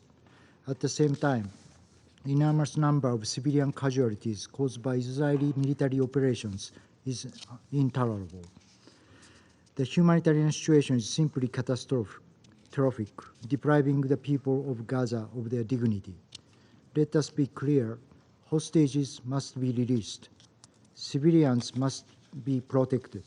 Humanitarian personnel must be guaranteed a safer operating space. International law must be respected, and most importantly, the conflict and violence must end immediately. The longer this conflict continues, the more civilians will be victimized, the more people will suffer from hunger and disease, and the more children will be orphaned and traumatized. It is too late for many, but still we should call to prioritize their well-being, not to fight for a military victory. There is no winner in a competition of pain. This is why the parties, in particular Hamas, must swiftly move towards the conclusion of a deal in accordance with the Council's Resolution 2735. This will pave the way to release hostages, bring an immediate ceasefire, and expand aid delivery throughout Gaza. Japan reiterates its unwavering support for the tireless mediation efforts by the US, Egypt, and Qatar. Madam President, we have also witnessed the alarming escalation in the West Bank. The heavy civilian fatalities and massive destruction of civilian infrastructure are deeply concerning. The General Assembly has recently adopted a resolution following up on the ICJ advisory opinion. As a country which attaches great importance to the role of the ICJ and the rule of law, Japan voted in favor of the resolution after thorough consideration. Israel's settlement activities are in violation of international law.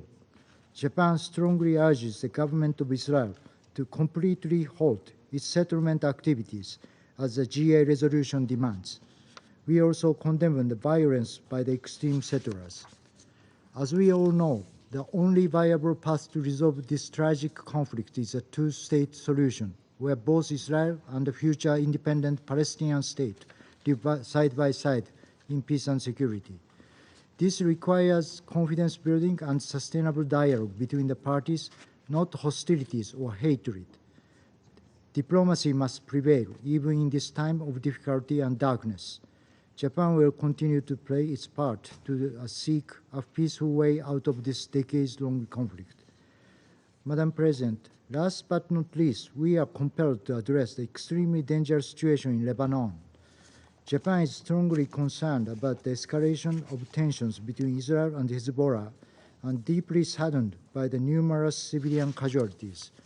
Japan has joined the statement along with the like-minded countries calling for immediate 21-day ceasefire. We call on all parties to endorse temporary ceasefire immediately, consistent with the Security Council Resolution 7001, and give a real chance for diplomatic settlement. Thank you, Madam President. I thank the representative of Japan for the statement, and I give the floor now to the representative of Switzerland. Merci Madame la Présidente et je vous remercie pour l'organisation de ce briefing de haut niveau. Je salue également la présence parmi nous de nombreux ministres. Elle témoigne de la volonté de la communauté internationale de prévenir le risque d'une escalade encore plus grave et de retrouver le chemin de la paix. Mes remerciements vont également au secrétaire général pour son briefing au Conseil. La Suisse se joint à l'appel du secrétaire général à une désescalade immédiate dans la région. Nous sommes profondément préoccupés par la situation au Liban, notamment après les frappes qui ont fait plus de 700 morts cette semaine, et nous condamnons le fait que ces frappes aient fait beaucoup de victimes civiles. L'attaque massive qui s'est produite aujourd'hui dans le sud de Beyrouth, ainsi que les roquettes qui continuent d'être tirées sur Israël, sont extrêmement préoccupants. Nous appelons toutes les parties à un retour immédiat à la cessation totale des hostilités et à l'application intégrale de la résolution 1701. Toutes les parties doivent exercer la plus grande retenue et prendre toutes les précautions nécessaires pour protéger les civils en conformité avec leurs obligations en vertu du droit international humanitaire, conventionnel et coutumier. La Suisse soutient les efforts diplomatiques en cours pour arriver à une cessation des hostilités de part et d'autre de la ligne bleue. La spirale de violence contre laquelle ce Conseil s'est unanimement exprimé depuis les actes du terreur du 7 octobre que nous avons fermement condamnés doit impérativement cesser. Excellence, comme mesure immédiate, aussi pour une désescalade dans la région, la Suisse continue à appeler à un cessez-le-feu immédiat à Gaza, à la libération immédiate et inconditionnelle de tous les otages, ainsi qu'à un accès humanitaire sûr, rapide et sans entrave. Les parties doivent respecter leurs obligations de droit international. La Suisse renouvelle son soutien à l'engagement de l'ONU et en particulier à nos collègues humanitaires qui sont si souvent une cible dans ce conflit. En mai dernier, l'adoption par ce Conseil de la résolution 2730 a réaffirmé que la protection du personnel humanitaire, du personnel des Nations Unies et du personnel associé est une obligation en vertu du droit international humanitaire. Sans protection du personnel humanitaire, de leurs locaux et de leurs biens, la récente campagne de vaccination contre la polio à Gaza n'aurait tout simplement pas pu être menée. La première phase de cette campagne a pourtant prouvé que les Nations Unies peuvent remplir leur mission d'aide humanitaire s'il existe une volonté politique de mettre en place le cadre nécessaire à cet effet, conformément aux obligations du droit international. Il est grand temps que les parties respectent ces obligations et que l'accès humanitaire sûr et sans entrave à toutes les personnes dans le besoin soit enfin garanti de manière durable. Les mesures que requiert le respect du droit international humanitaire ont un impact crucial sur la vie et le bien-être des civils. La Suisse continuera d'insister sur l'obligation qui lie tous les États, selon l'article 1 commun aux conventions de Genève, de respecter et faire respecter le droit international humanitaire. War have rules. Dans cet esprit, la Suisse exécutera le mandat qui lui a été conféré par l'Assemblée générale dans la résolution qu'elle a adoptée le 18 septembre. Nous organiserons une conférence de haute partie contractante à la 4e Convention de Genève dans les 6 prochains mois. Le strict respect de la mise en œuvre du droit international humanitaire est aussi un pas fondamental vers la désescalade régionale qui est elle-même une étape cruciale vers la paix. Madame la Présidente, Excellences, la paix passe par la volonté politique et par la mise en œuvre des résolutions de ce Conseil. C'est le cas pour celles qu'il a adoptées depuis le 7 octobre à propos de Gaza et qui contiennent tous les éléments nécessaires à la désescalade et à la relance d'un processus de paix viable. Mais la paix passe aussi par la mise en œuvre des résolutions précédant le 7 octobre, comme la 2334.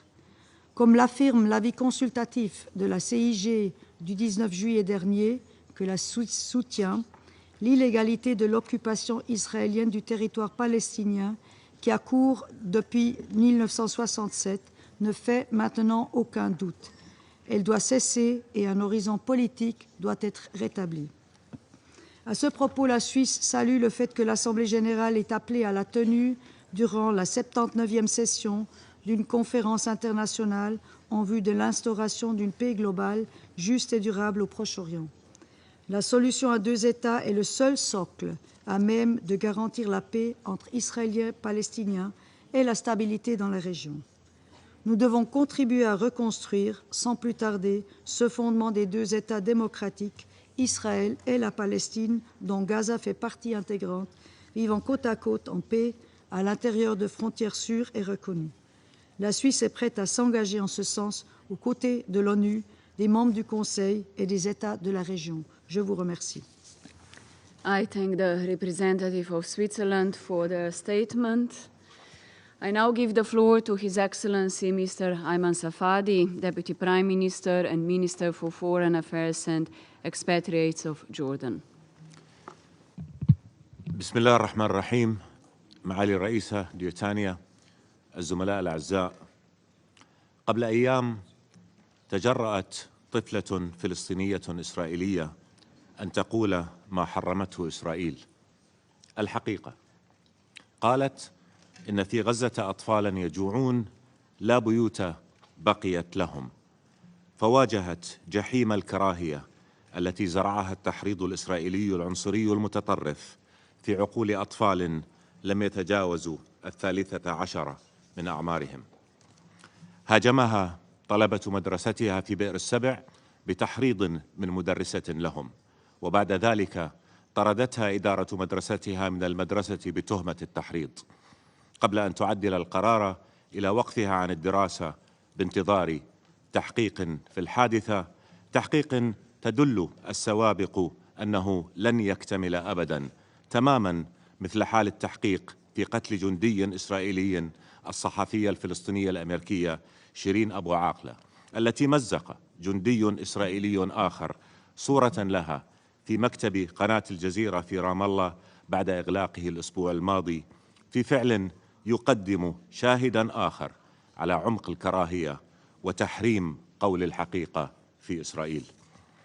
احتفل الطلبة الذين هاجموا الطفلة بطردها من المدرسة بنشر فيديوهات على وسائل التواصل الاجتماعي يكررون فيها تحريض الوزير الإسرائيلي المتطرف بن غفير، الذي كان عضوا في منظمة كانت الولايات المتحدة سابقا صنفتها إرهابية، احرقوا قريتها. نائب رئيس بلدية مدينتها طالب بتهجير أسرة الطفلة، وحسب محامي الطفلة يتلقى أفراد الأسرة يوميا تهديدات أن رؤوسهم ستقطع. لم تقتل الحكومة الإسرائيلية الأطفال الفلسطينيين وتدمر بيوتهم وتفجر مدارسهم وتحرمهم غذاءهم ودواءهم وأملهم فقط، شيطنتهم، نزعت عنهم إنسانيتهم، تربي أطفالها على كرههم وجنودها على استهدافهم ومجتمعها على إنكار حقهم في الوجود. هذه هي العقائدية العنصرية اللا إنسانية التي جعلت من جرائم الحرب ضد الشعب الفلسطيني في غزة والضفة الغربية المحتلين فعلا يفخر به جنود جيش الاحتلال الإسرائيلي على وسائل التواصل الاجتماعي. هذه هي الكراهية التي حركت أرجل الجنود الإسرائيليين التي ركلوا بها جثامين شباب فلسطينيين من فوق السطوح في الضفة الغربية لتسقط أمتارا نحو الأرض ولتسقط ادعاءات أخلاقية قتلتهم. شيطنت الحكومة الإسرائيلية الفلسطينيين فمكنت إرهاب المستوطنين ضدهم وشرعنت سرقة أرضهم وطغت في سلب حقوقهم. حرب إسرائيل على غزة تبدي وحشي لهذه الكراهية، هي حرب تطهير عرقي إلغائية تستهدف محو الوجود الفلسطيني على الأرض الفلسطينية.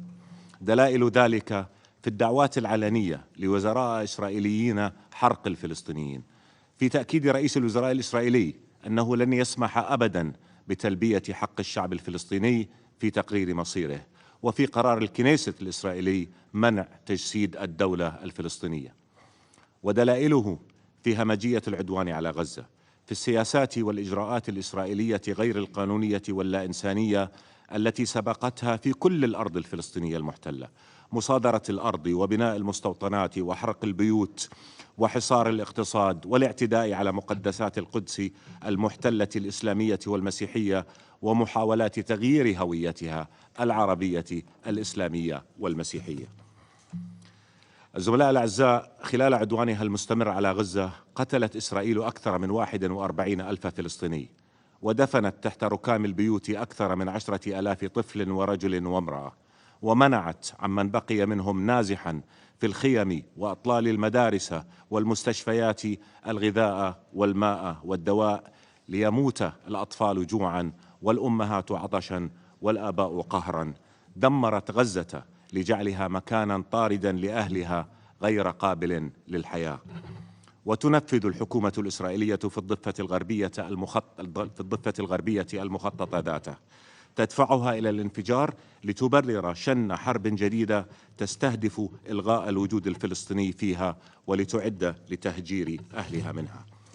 تلك جريمة حرب لن يسمح الأردن بها، لن نسمح بتهجير الشعب الفلسطيني من وطنه التاريخي إلى وطننا. قالها جلالة الملك عبد الله الثاني بن الحسين واضحة حازمة حاسمة: لن يكون الأردن وطنا بديلا، لن يحدث هذا أبدا. سنحمي الأردن وسنتصدى لأي تهديد لوطننا بكل ما أوتينا ومهما تطلب ذلك الواجب المقدس. للفلسطينيين وطنهم المحتل الذي سيتحرر دولة مستقلة ذات سيادة عاصمتها القدس المحتلة ولو بعد حين، والأردن لأهله سيبقى منيعا عصيا وللحق الفلسطيني الداعم والسند. دمرت إسرائيل غزة وتفجر الضفة الغربية وتستبيح لبنان وتدفع المنطقة نحو حرب شاملة لأن العالم سمح لها بذلك. تخرق الحكومة الإسرائيلية القانون الدولي والقانون الدولي الإنساني لأنها لا تواجه عواقب انتهاكها لهما. ترتكب جرائم الحرب لأنها لا تحاسب عليها. تتحدى مجلس الأمن وقرارات الجمعية العامة وأحكام محكمة العدل الدولية لأن القانون الدولي يطبق انتقائيا فجعلها ذلك فوقه.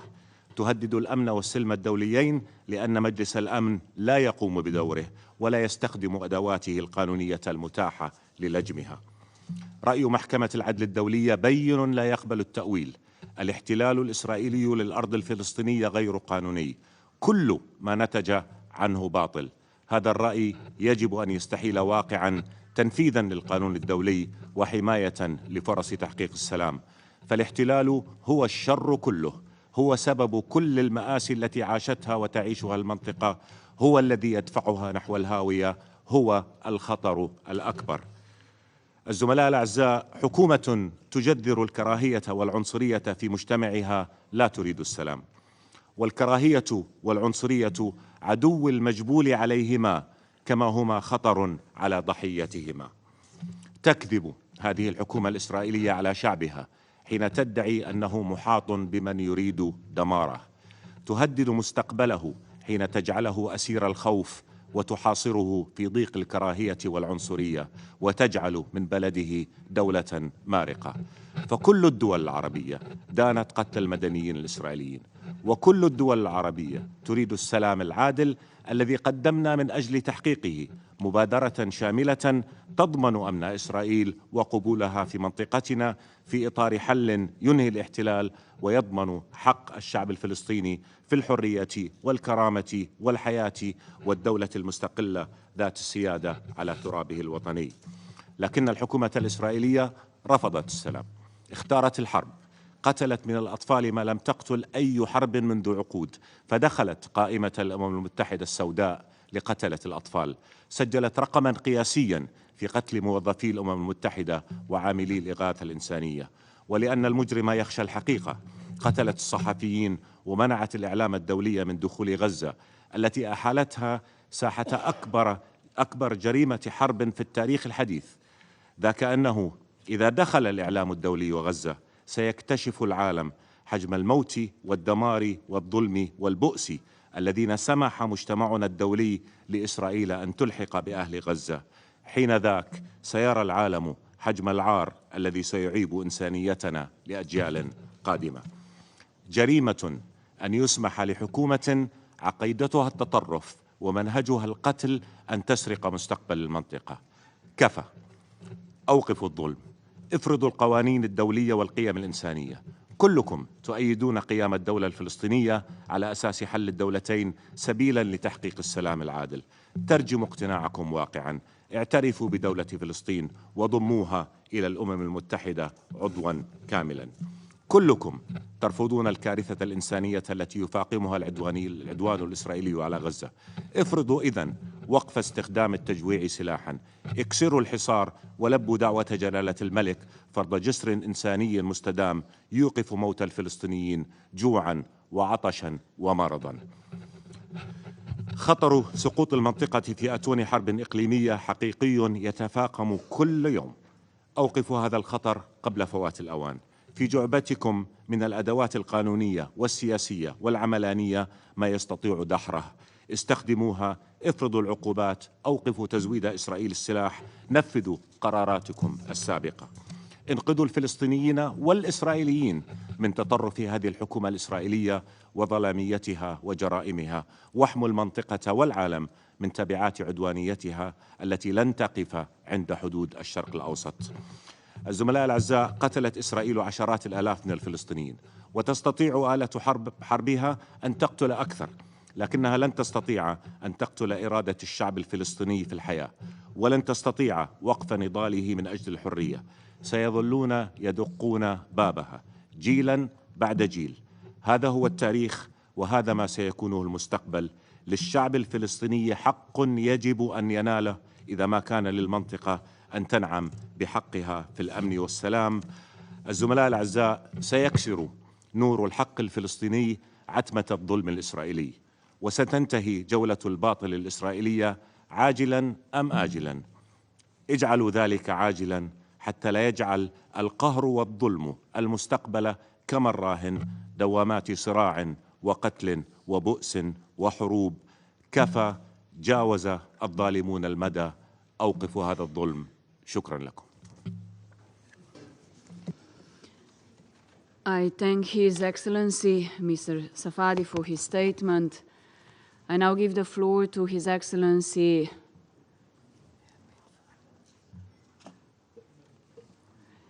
Mr.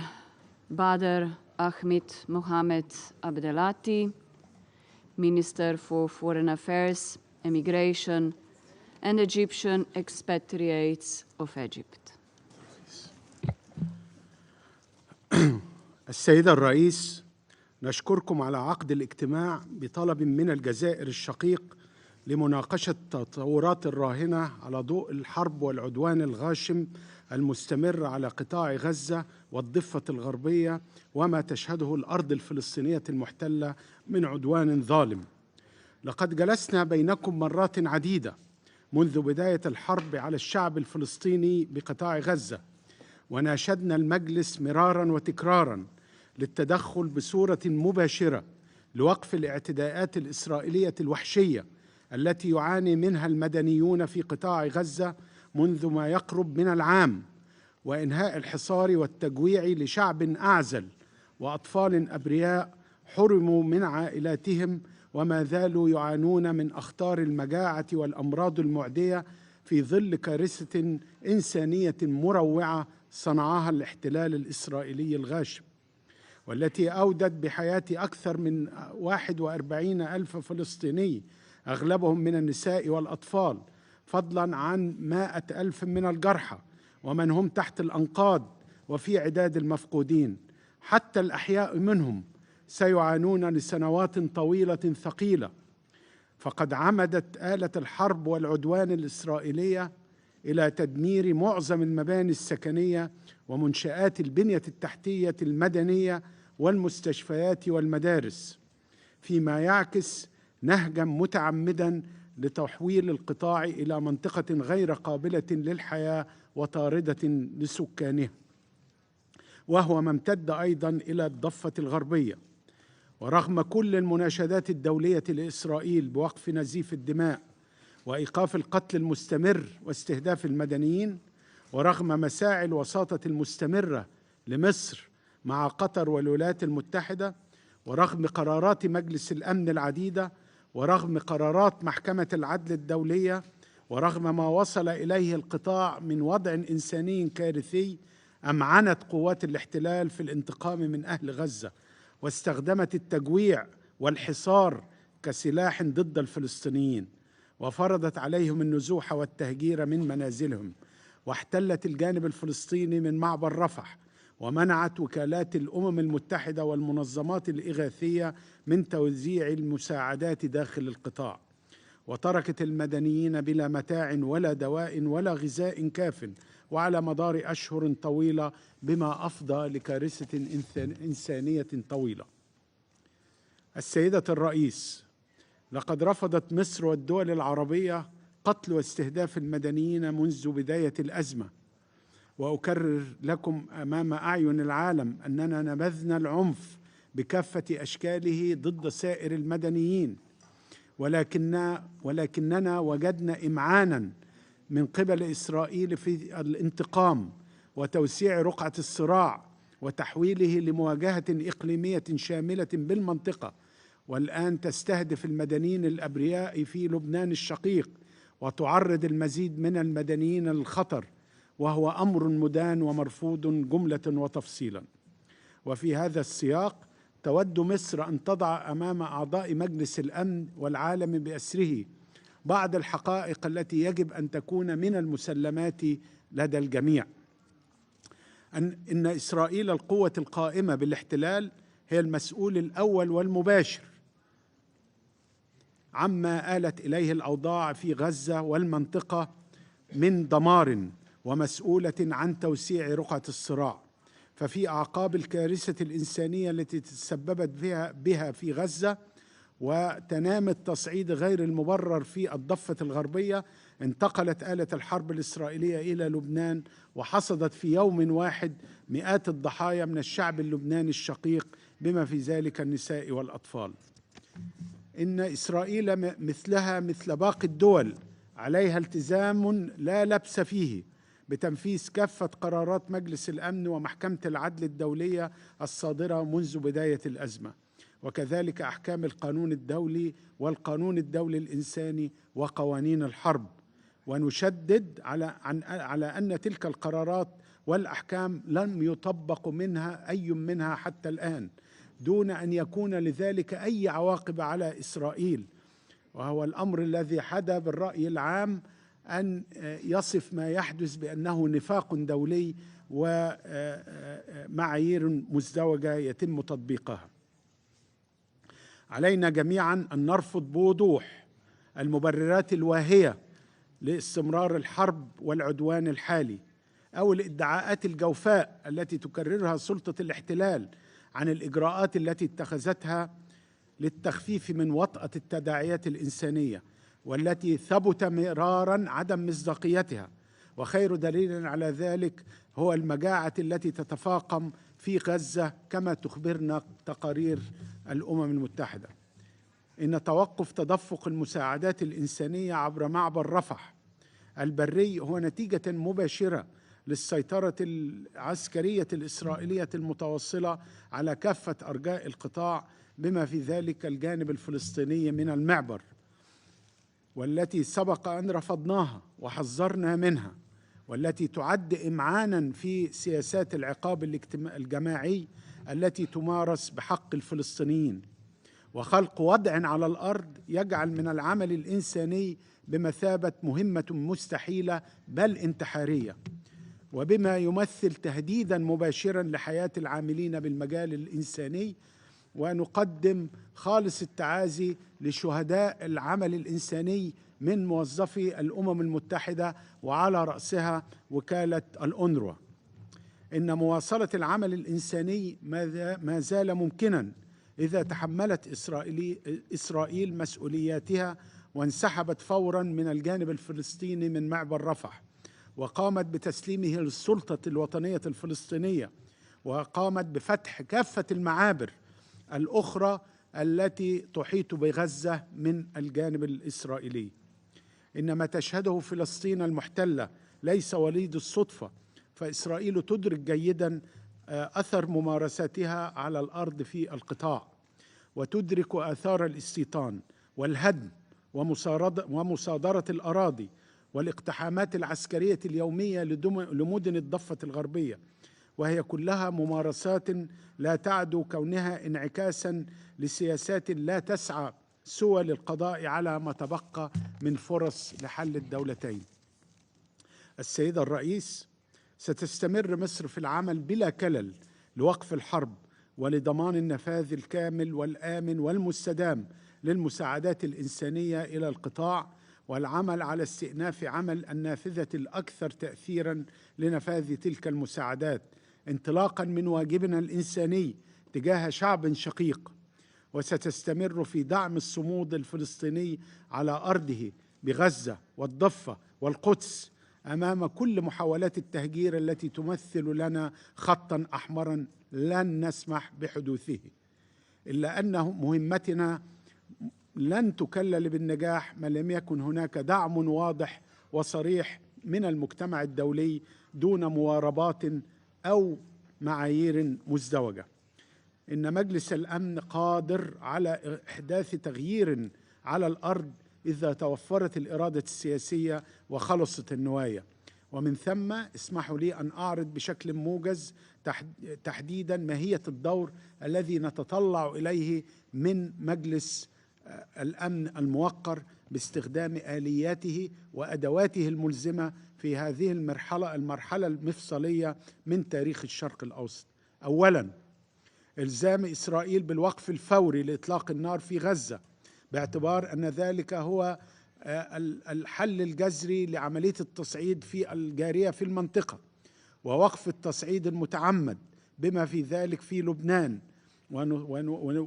ونلزم إسرائيل بالانسحاب الكامل من القطاع بما في ذلك الانسحاب الفوري من الجانب الفلسطيني لمعبر رفح ومحور فيلادلفي، حتى يتم استئناف تدفق المساعدات الإغاثية الإنسانية العاجلة، والانسحاب كذلك من على الجانب الفلسطيني لجميع المعابر بين قطاع غزة، فضلاً عن فتح إسرائيل لكافة هذه المعابر تمهيداً للانسحاب الكامل من كافة الأراضي الفلسطينية المحتلة.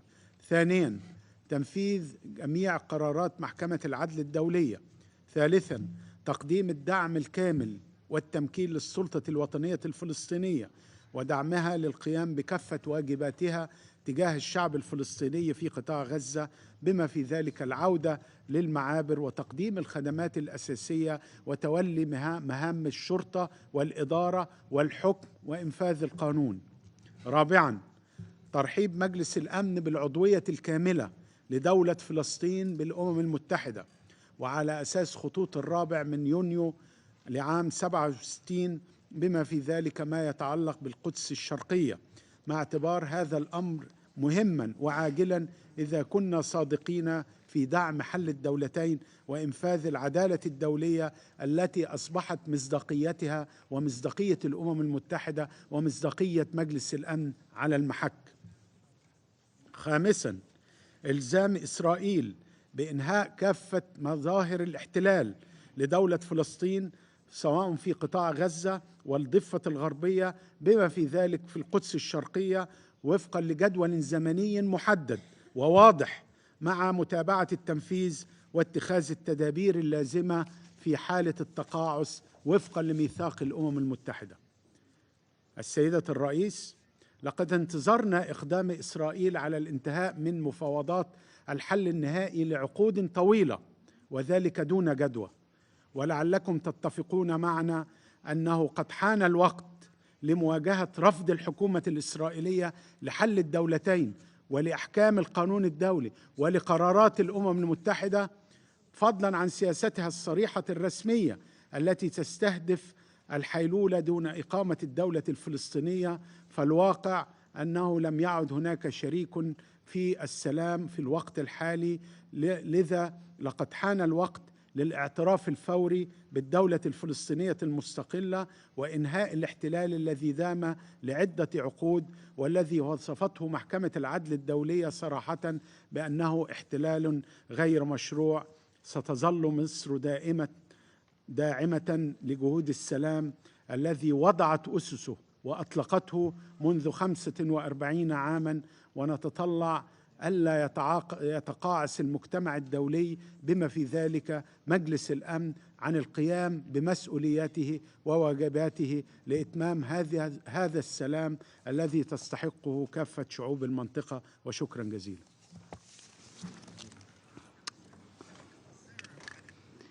I thank His Excellency Mr. Abdelati for his statement.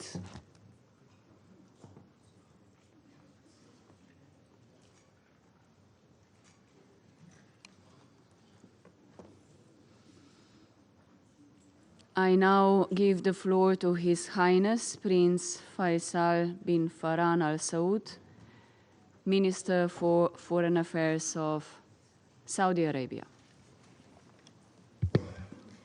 بسم الله الرحمن الرحيم.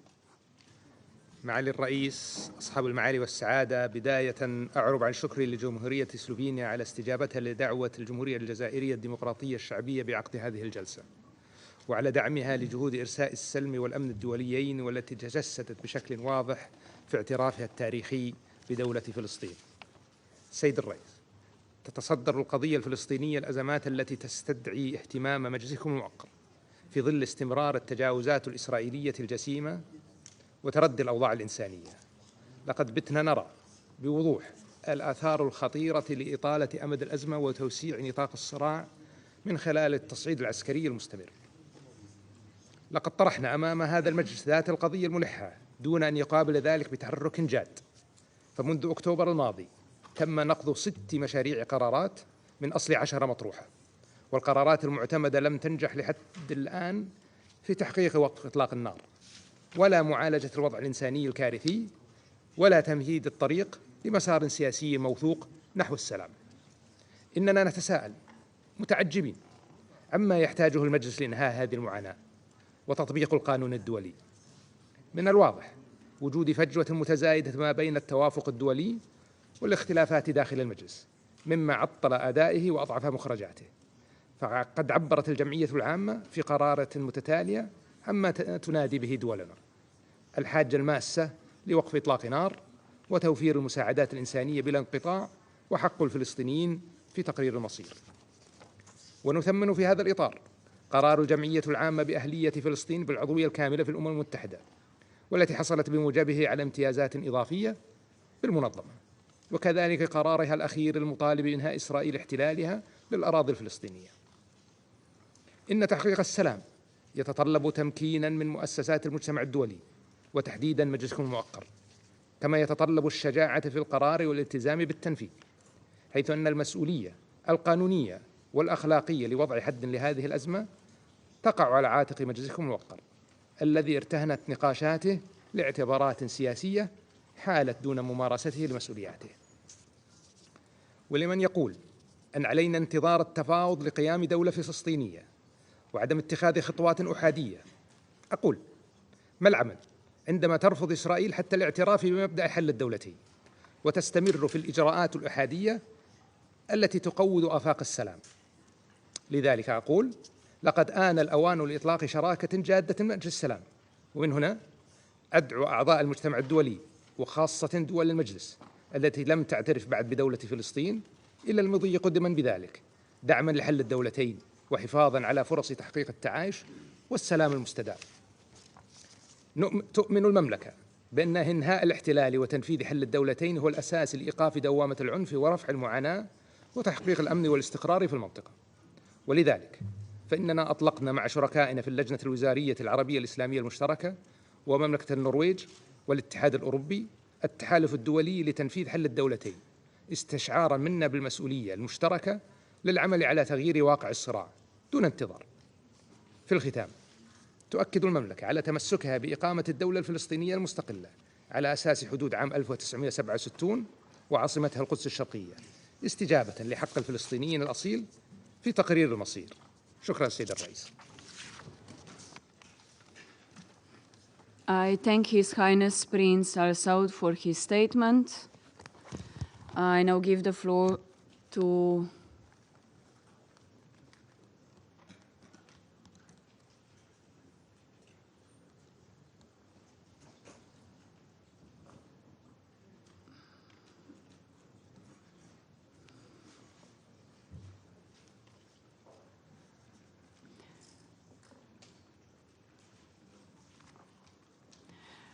I now give the floor to His Excellency Mr. Hakan Fidan, Minister for Foreign Affairs of Turkey.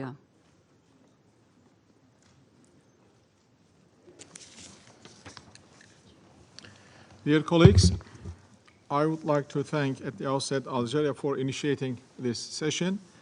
I also would like to thank to my friend Ms. Tanja Fajon, Minister of Foreign Affairs of Slovenia, the chairperson in Office of Security Council, for opening this debate to the participation of countries outside the Council.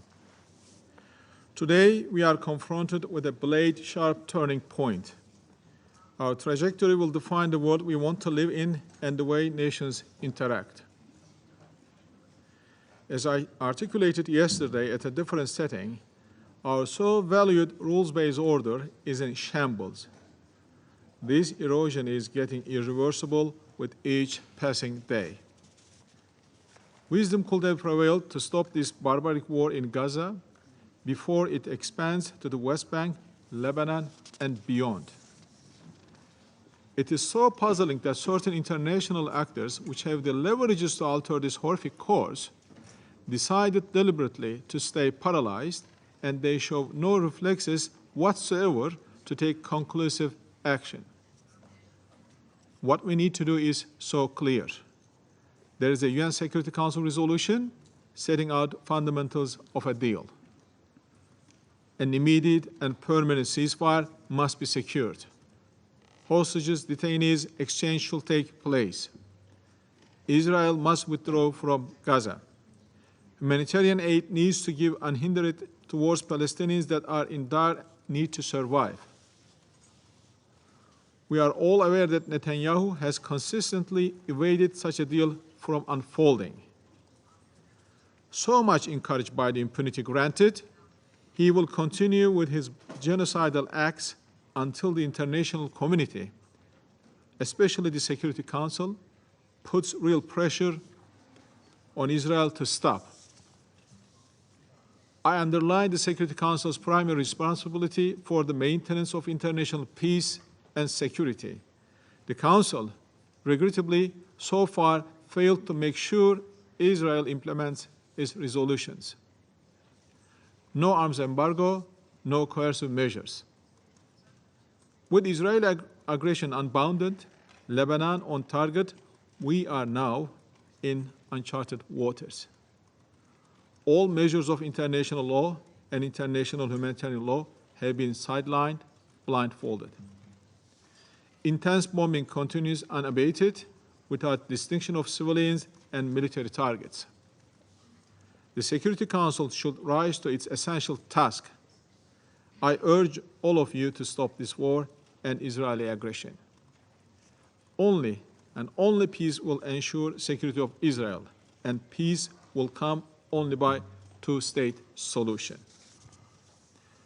political or individual interests of Netanyahu and his fundamentalist partners should not endanger regional stability and international order. Let us pave the way for the two-state solution with an independent, sovereign, and contiguous Palestinian state based on the 1967 lines with each Jerusalem as its capital. Let us work all together for a just and lasting peace. This is our call to the Security Council. Thank you very much. I thank His Excellency, Mr. Fidan, for his statement.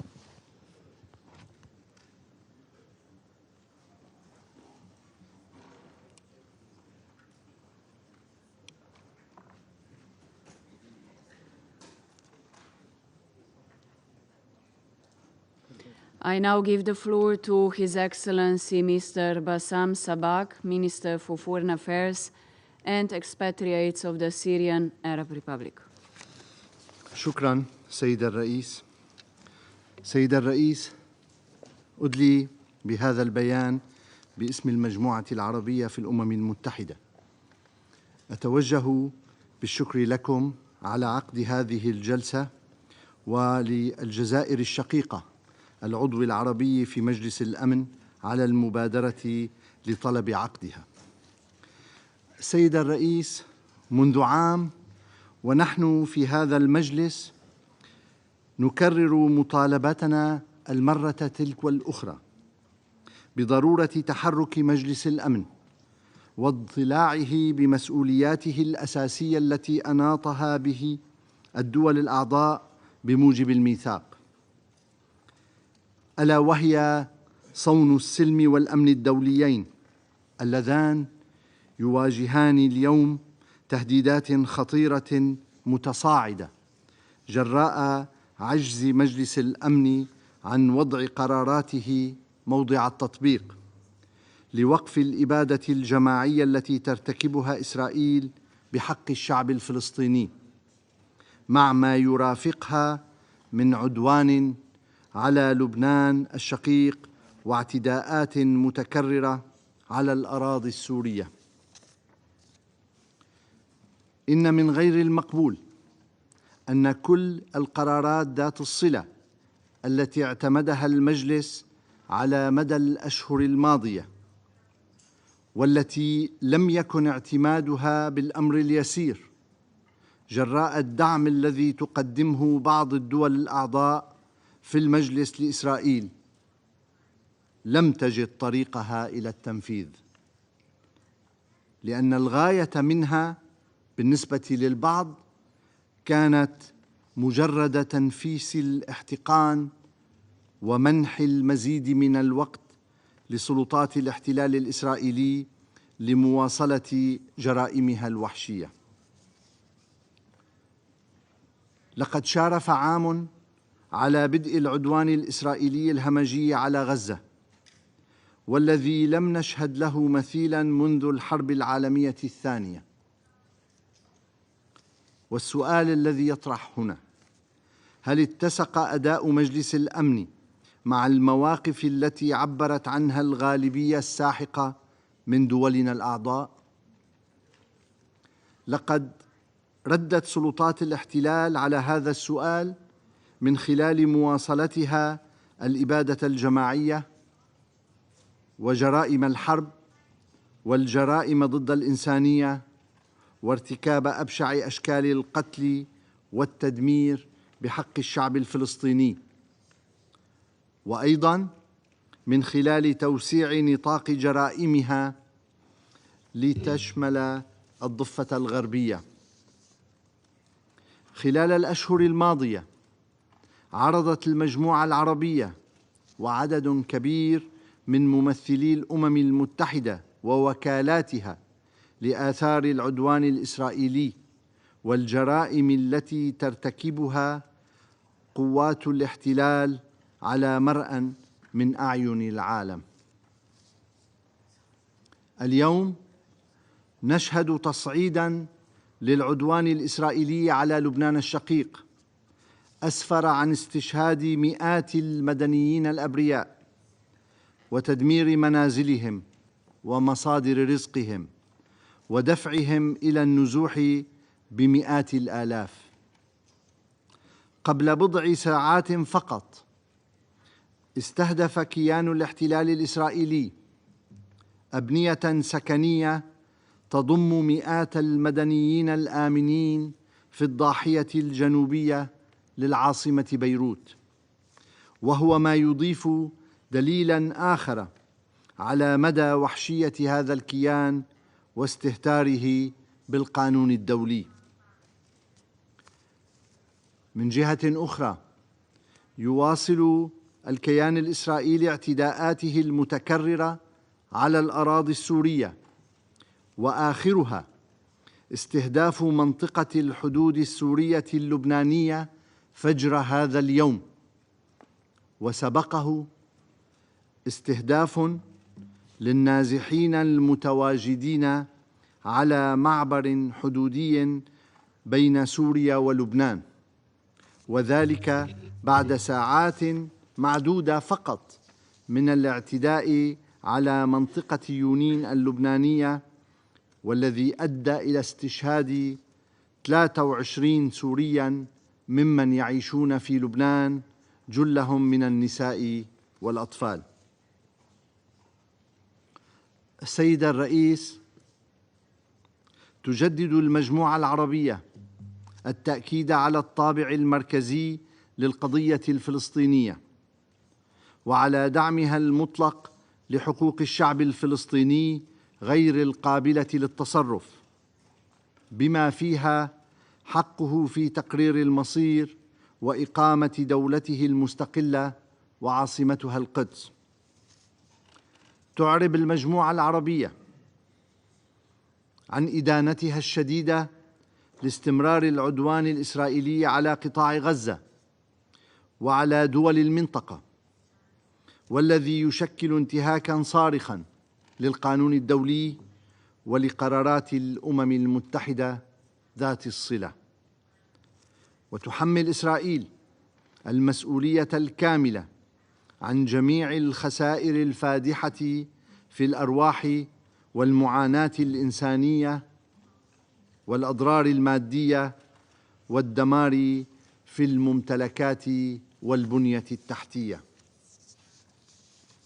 تؤكد المجموعة العربية على ضرورة التحرك الفوري قبل فوات الأوان، وتقدر في هذا السياق الجهود الحثيثة التي تبذلها جمهورية مصر العربية ودولة قطر من أجل التوصل إلى اتفاق لوقف إطلاق النار وتخفيف المعاناة الإنسانية في غزة.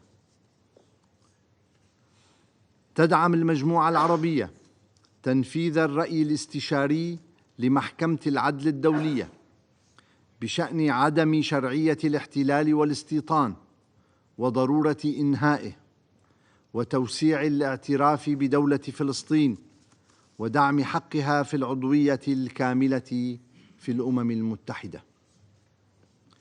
كما تشدد على ضرورة وضع القرار ذي الصلة الذي اعتمدته الجمعية العامة بتاريخ 18 أيلول موضع التنفيذ لإنهاء الاحتلال الإسرائيلي للأراضي العربية. تدين المجموعة العربية بشدة إجراءات الاحتلال الإسرائيلي الرامية لتقويض وكالة الأونروا واستهداف وقتل العاملين فيها أسوة بغيرهم من الطواقم الإنسانية، وتؤكد على ضرورة الحفاظ على ولاية الأونروا وعلى قدرتها على تقديم الدعم للاجئين الفلسطينيين على أراضيهم وفي الدول المضيفة. السيد الرئيس، تؤكد المجموعة العربية على تضامنها القوي مع لبنان الشقيق وشعبه، وتطالب بوقف العدوان الإسرائيلي الغاشم على أراضيه ومساءلة سلطات الاحتلال الإسرائيلي عن جرائمها، كما تطالب أيضاً بوقف الاعتداءات الإسرائيلية على سوريا ومنع تكرارها. تحمل المجموعة العربية إسرائيل المسؤولية الكاملة عن انزلاق الأوضاع في المنطقة إلى حد يزج بها في حرب إقليمية شاملة تهدد السلم والأمن الدوليين.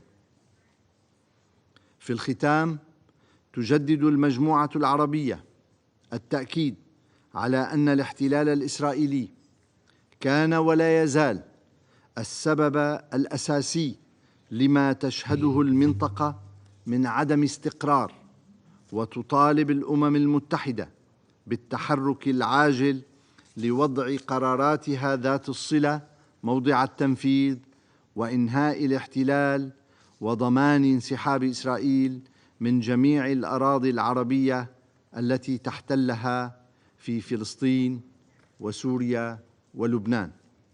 شكرا السيد الرئيس. I thank His Excellency Mr. Sabak for his statement.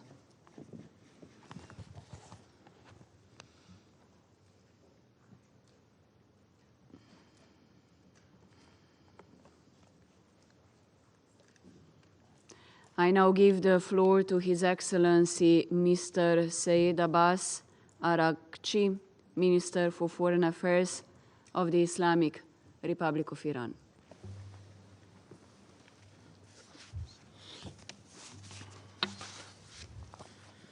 Bismillah ar-Rahman ar-Rahim. Mr. President, distinguished members of the Security Council, more than enough has been said about the horrors of ongoing genocide in Gaza, but not a single action is taken by the Security Council to stop it. Instead, the Israeli criminal mafia is rewarded, their crimes are justified, and their atrocities are normalized before our eyes. That's why Netanyahu and his companions have become so viciously emboldened to dream of repeating their carnage in Lebanon and of pushing the entire region into a full-scale war. It is very clear that they are counting on US support in their sinister campaign of terror and destruction.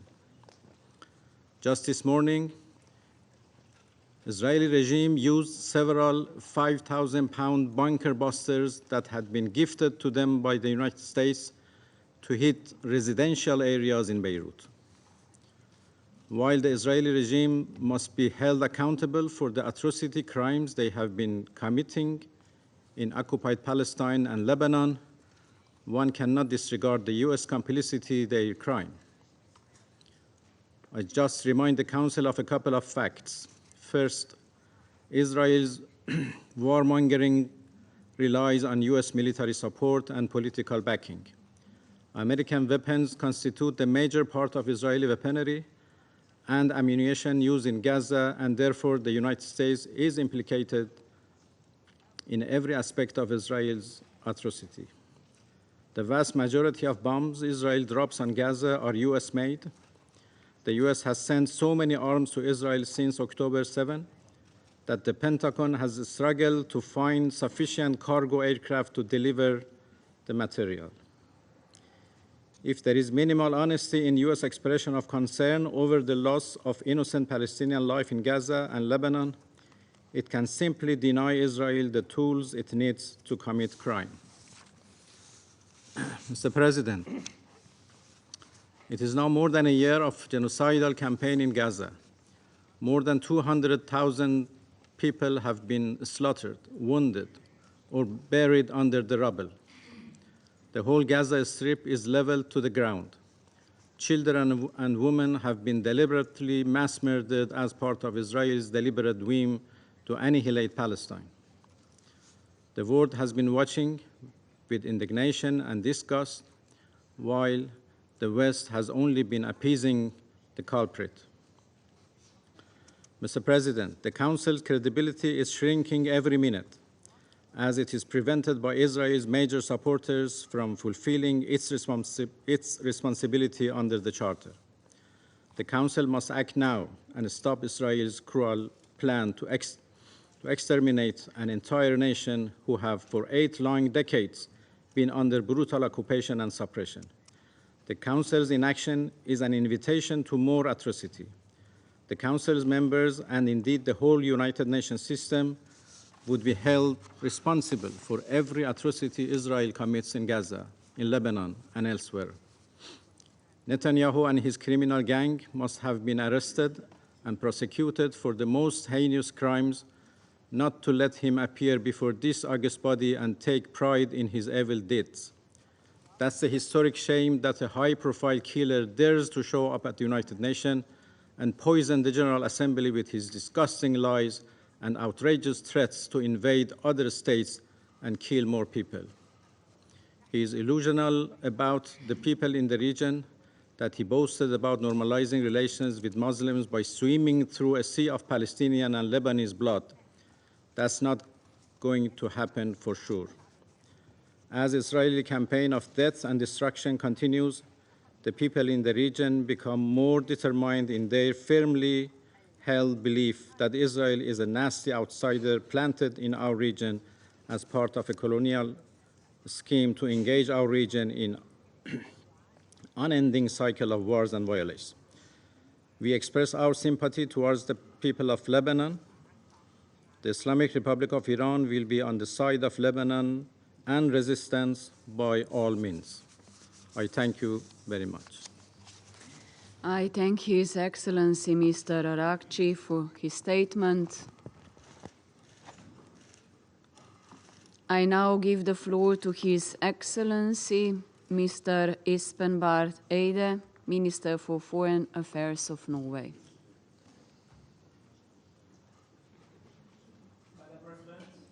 Dear Tanya, dear members of the Security Council, I speak to you as a representative of the country that facilitated the Oslo Accords back in 1993.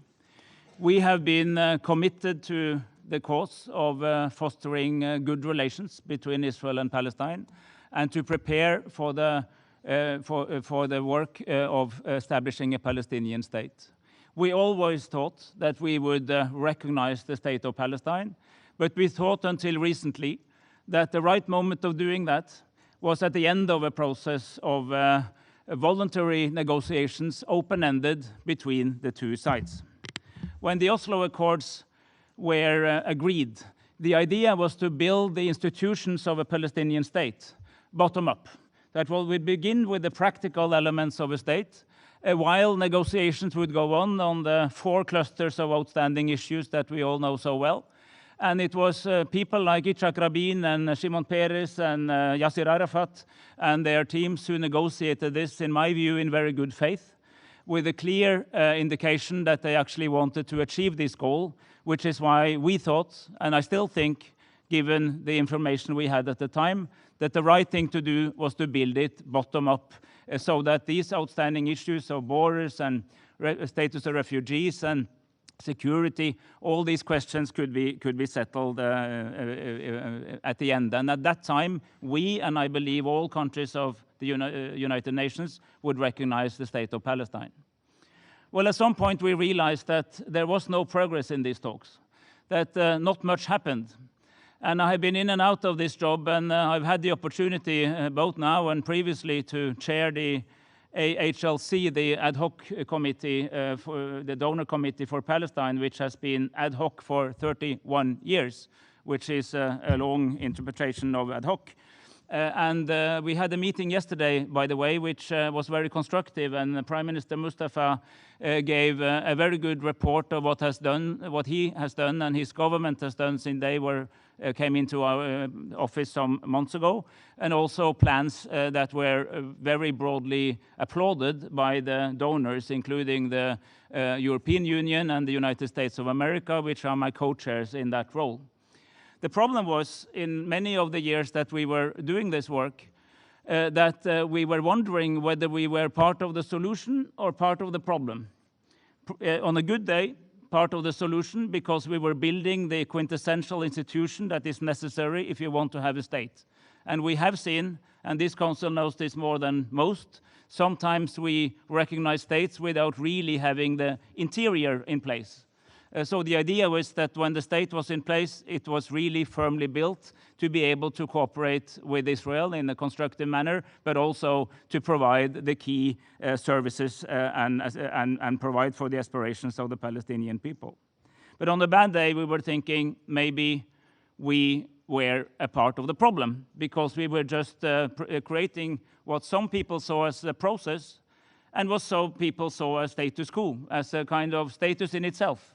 And of course, the process is good if it leads to something, but it can be quite harmful if it does not lead to anything. So at some point, we realized that we could not go on eternally. We had to change gears.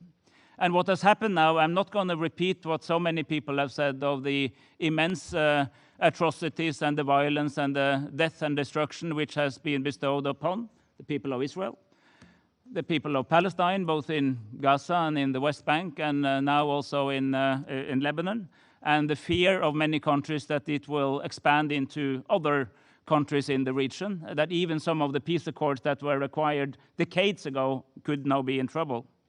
So out of that, we realized that we had to change gears. And together with precisely Slovenia, and I applaud you for your very good work here as president of the Council, and Spain and Ireland, and we added ourselves to the already long list of countries that have recognized Palestine, 149 right now. That leaves 44 states of the 193 members of the UN. And what we did yesterday, as was mentioned by the Foreign Minister of His Highness the Foreign Minister of Saudi Arabia, we launched what we call the Global Alliance for the implementation of a Palestinian state and a two-state solution, which brings together a number of countries that believe that we have to change gears and accelerate this work now, and that we have to see how we can come out of this deadlock and try to use this deep crisis also as an opportunity to move forward. So I urge, and the contact group that establishes this group urge all countries to contribute to the universal recognition of the Palestinian state and its UN membership, as we have done, Slovenia and my country and many others.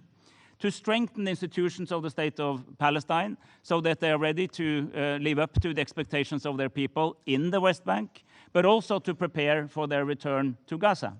Because we want one Palestine, not different Palestines. We want that Palestine which came out of the Oslo Accords, which means that it's the institutions that we know as the state of Palestine, which are the embryonic institutions of what finally will be the real existing universally recognized state of Palestine. But also, as was mentioned in the intervention of Saudi Arabia, that this also would be anchored in a broader regional setting of normalization, where many countries in the region would be ready to provide for the security guarantees of Israelis and Palestinians alike.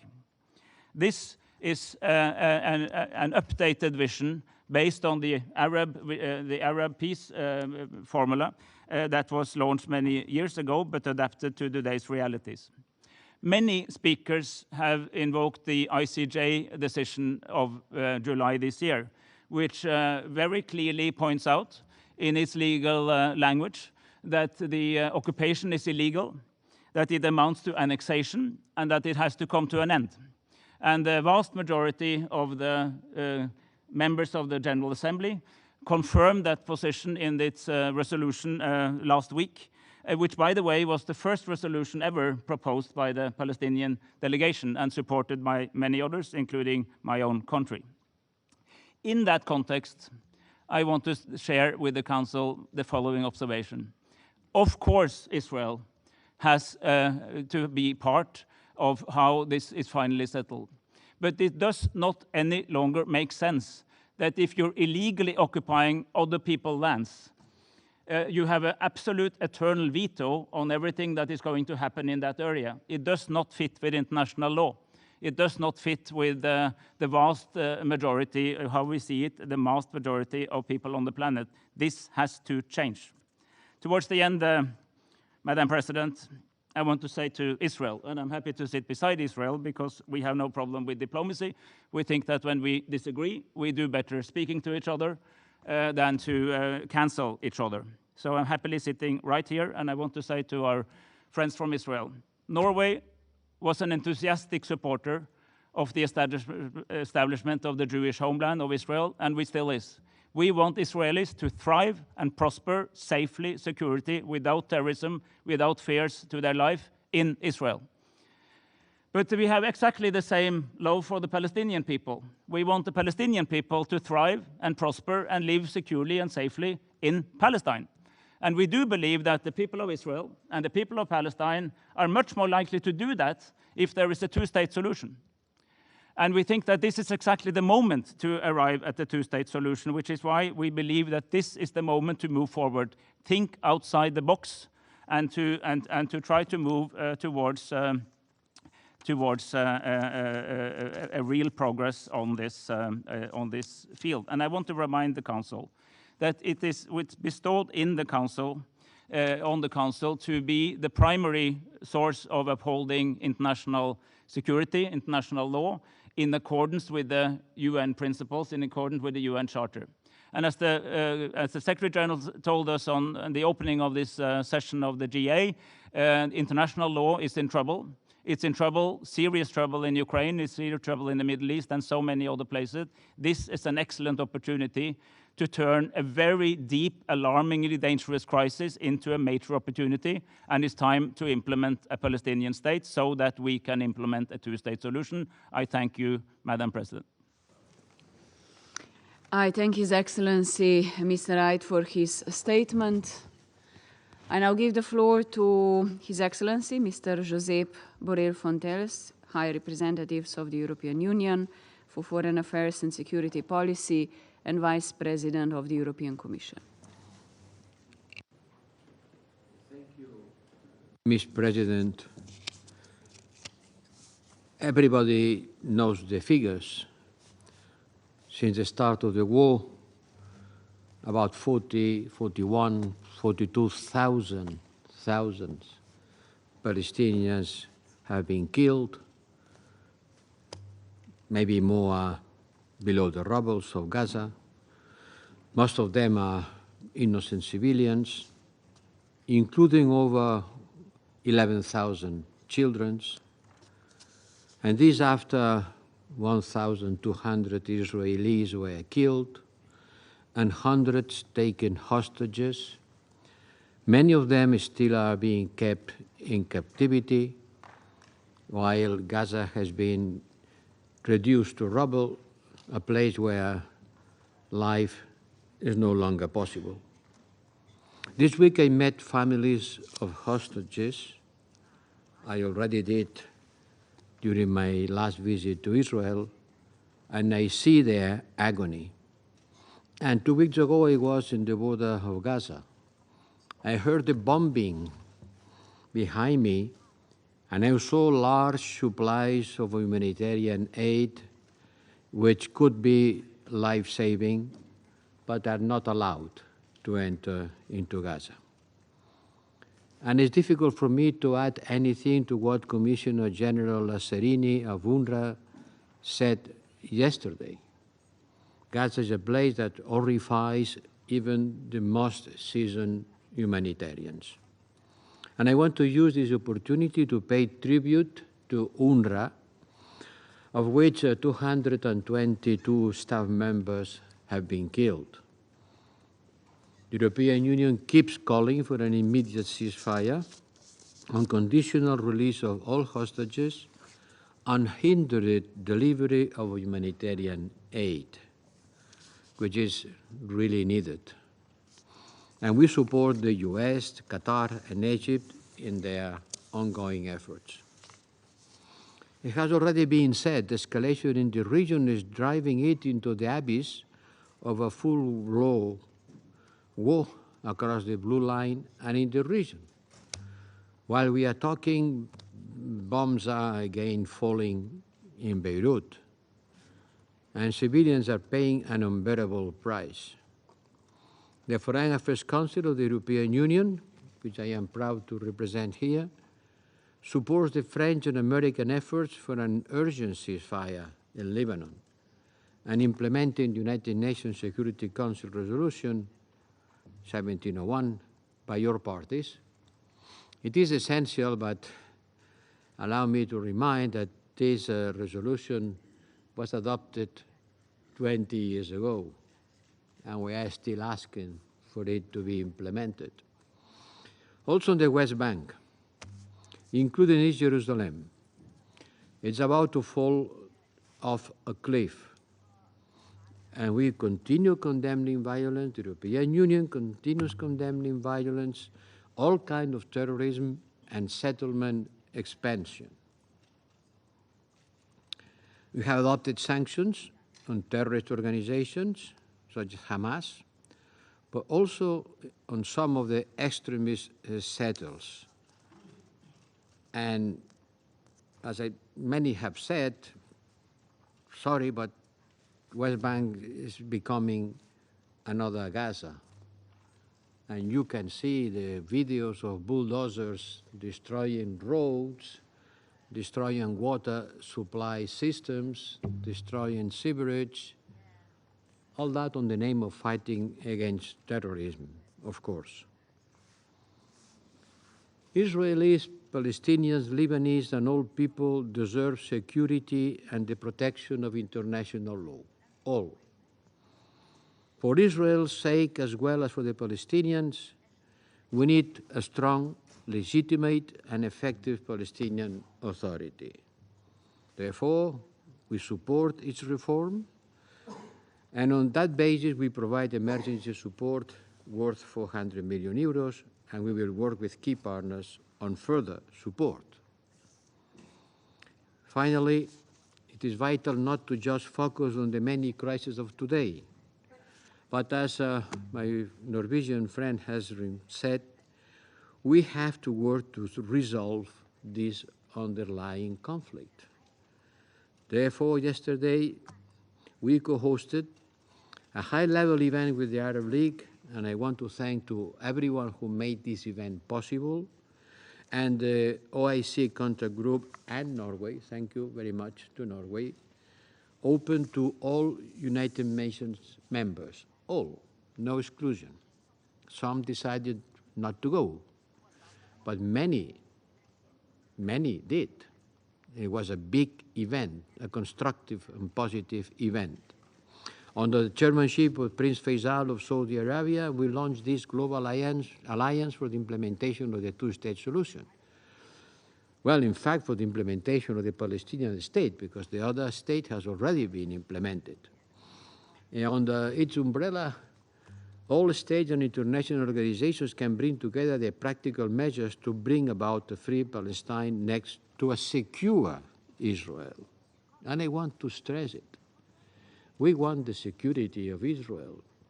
We, Europeans, we ask for a free Palestine next to a secure Israel. Taking responsibility means that we must not only say what we oppose. I don't want this solution. Okay, then what is your solution? If you don't want the two-state solution, which is the solution? Someone knows a better one that can be explained and implemented? We have to act if we want to achieve. We will do this work with the whole world, quickly, because every day costs lives. But in the end, it is up to Israelis and Palestinians to make their own peace. And I know that both people experience this conflict as an existential one. Both fear the other want to destroy them.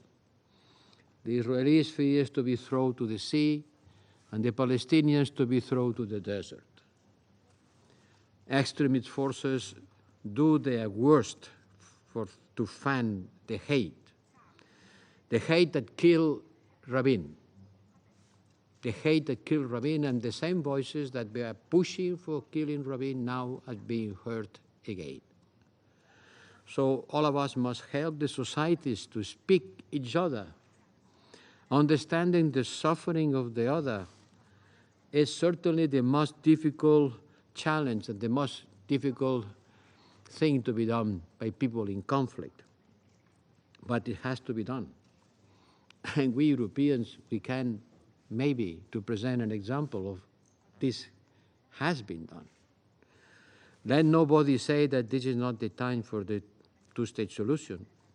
When was the right time? When will be the right time? How many more people has to die before it is the right time? The Palestinians are a people that refuse to die. Le peuple palestinien est un peuple qui ne veut pas mourir en tant que peuple. And there is nothing more absurd than anti-Semitism. There is nothing more absurd than to hate and to kill a human being because he belongs to another group, another ethnic, or professes another religion. And anti-Semitism has brought the humanity to the worst crimes. So please, don't let this word to be banalized. We refuse any anti-Semitic approach to this problem. And on this basis, it's time to act. It's time to act. Let's go to work. The bombs continue falling. We are living in a world done of resolutions, meetings, speeches. Out of this room, the real world is made of war, people being killed, misery, hate. Let's make this world to approach the real world, and let's make our word to have the capacity to change it. Thank you. I thank His Excellency Mr. Borrell Fonteles for his statement. There are no more names inscribed on the list of speakers, so this meeting is adjourned.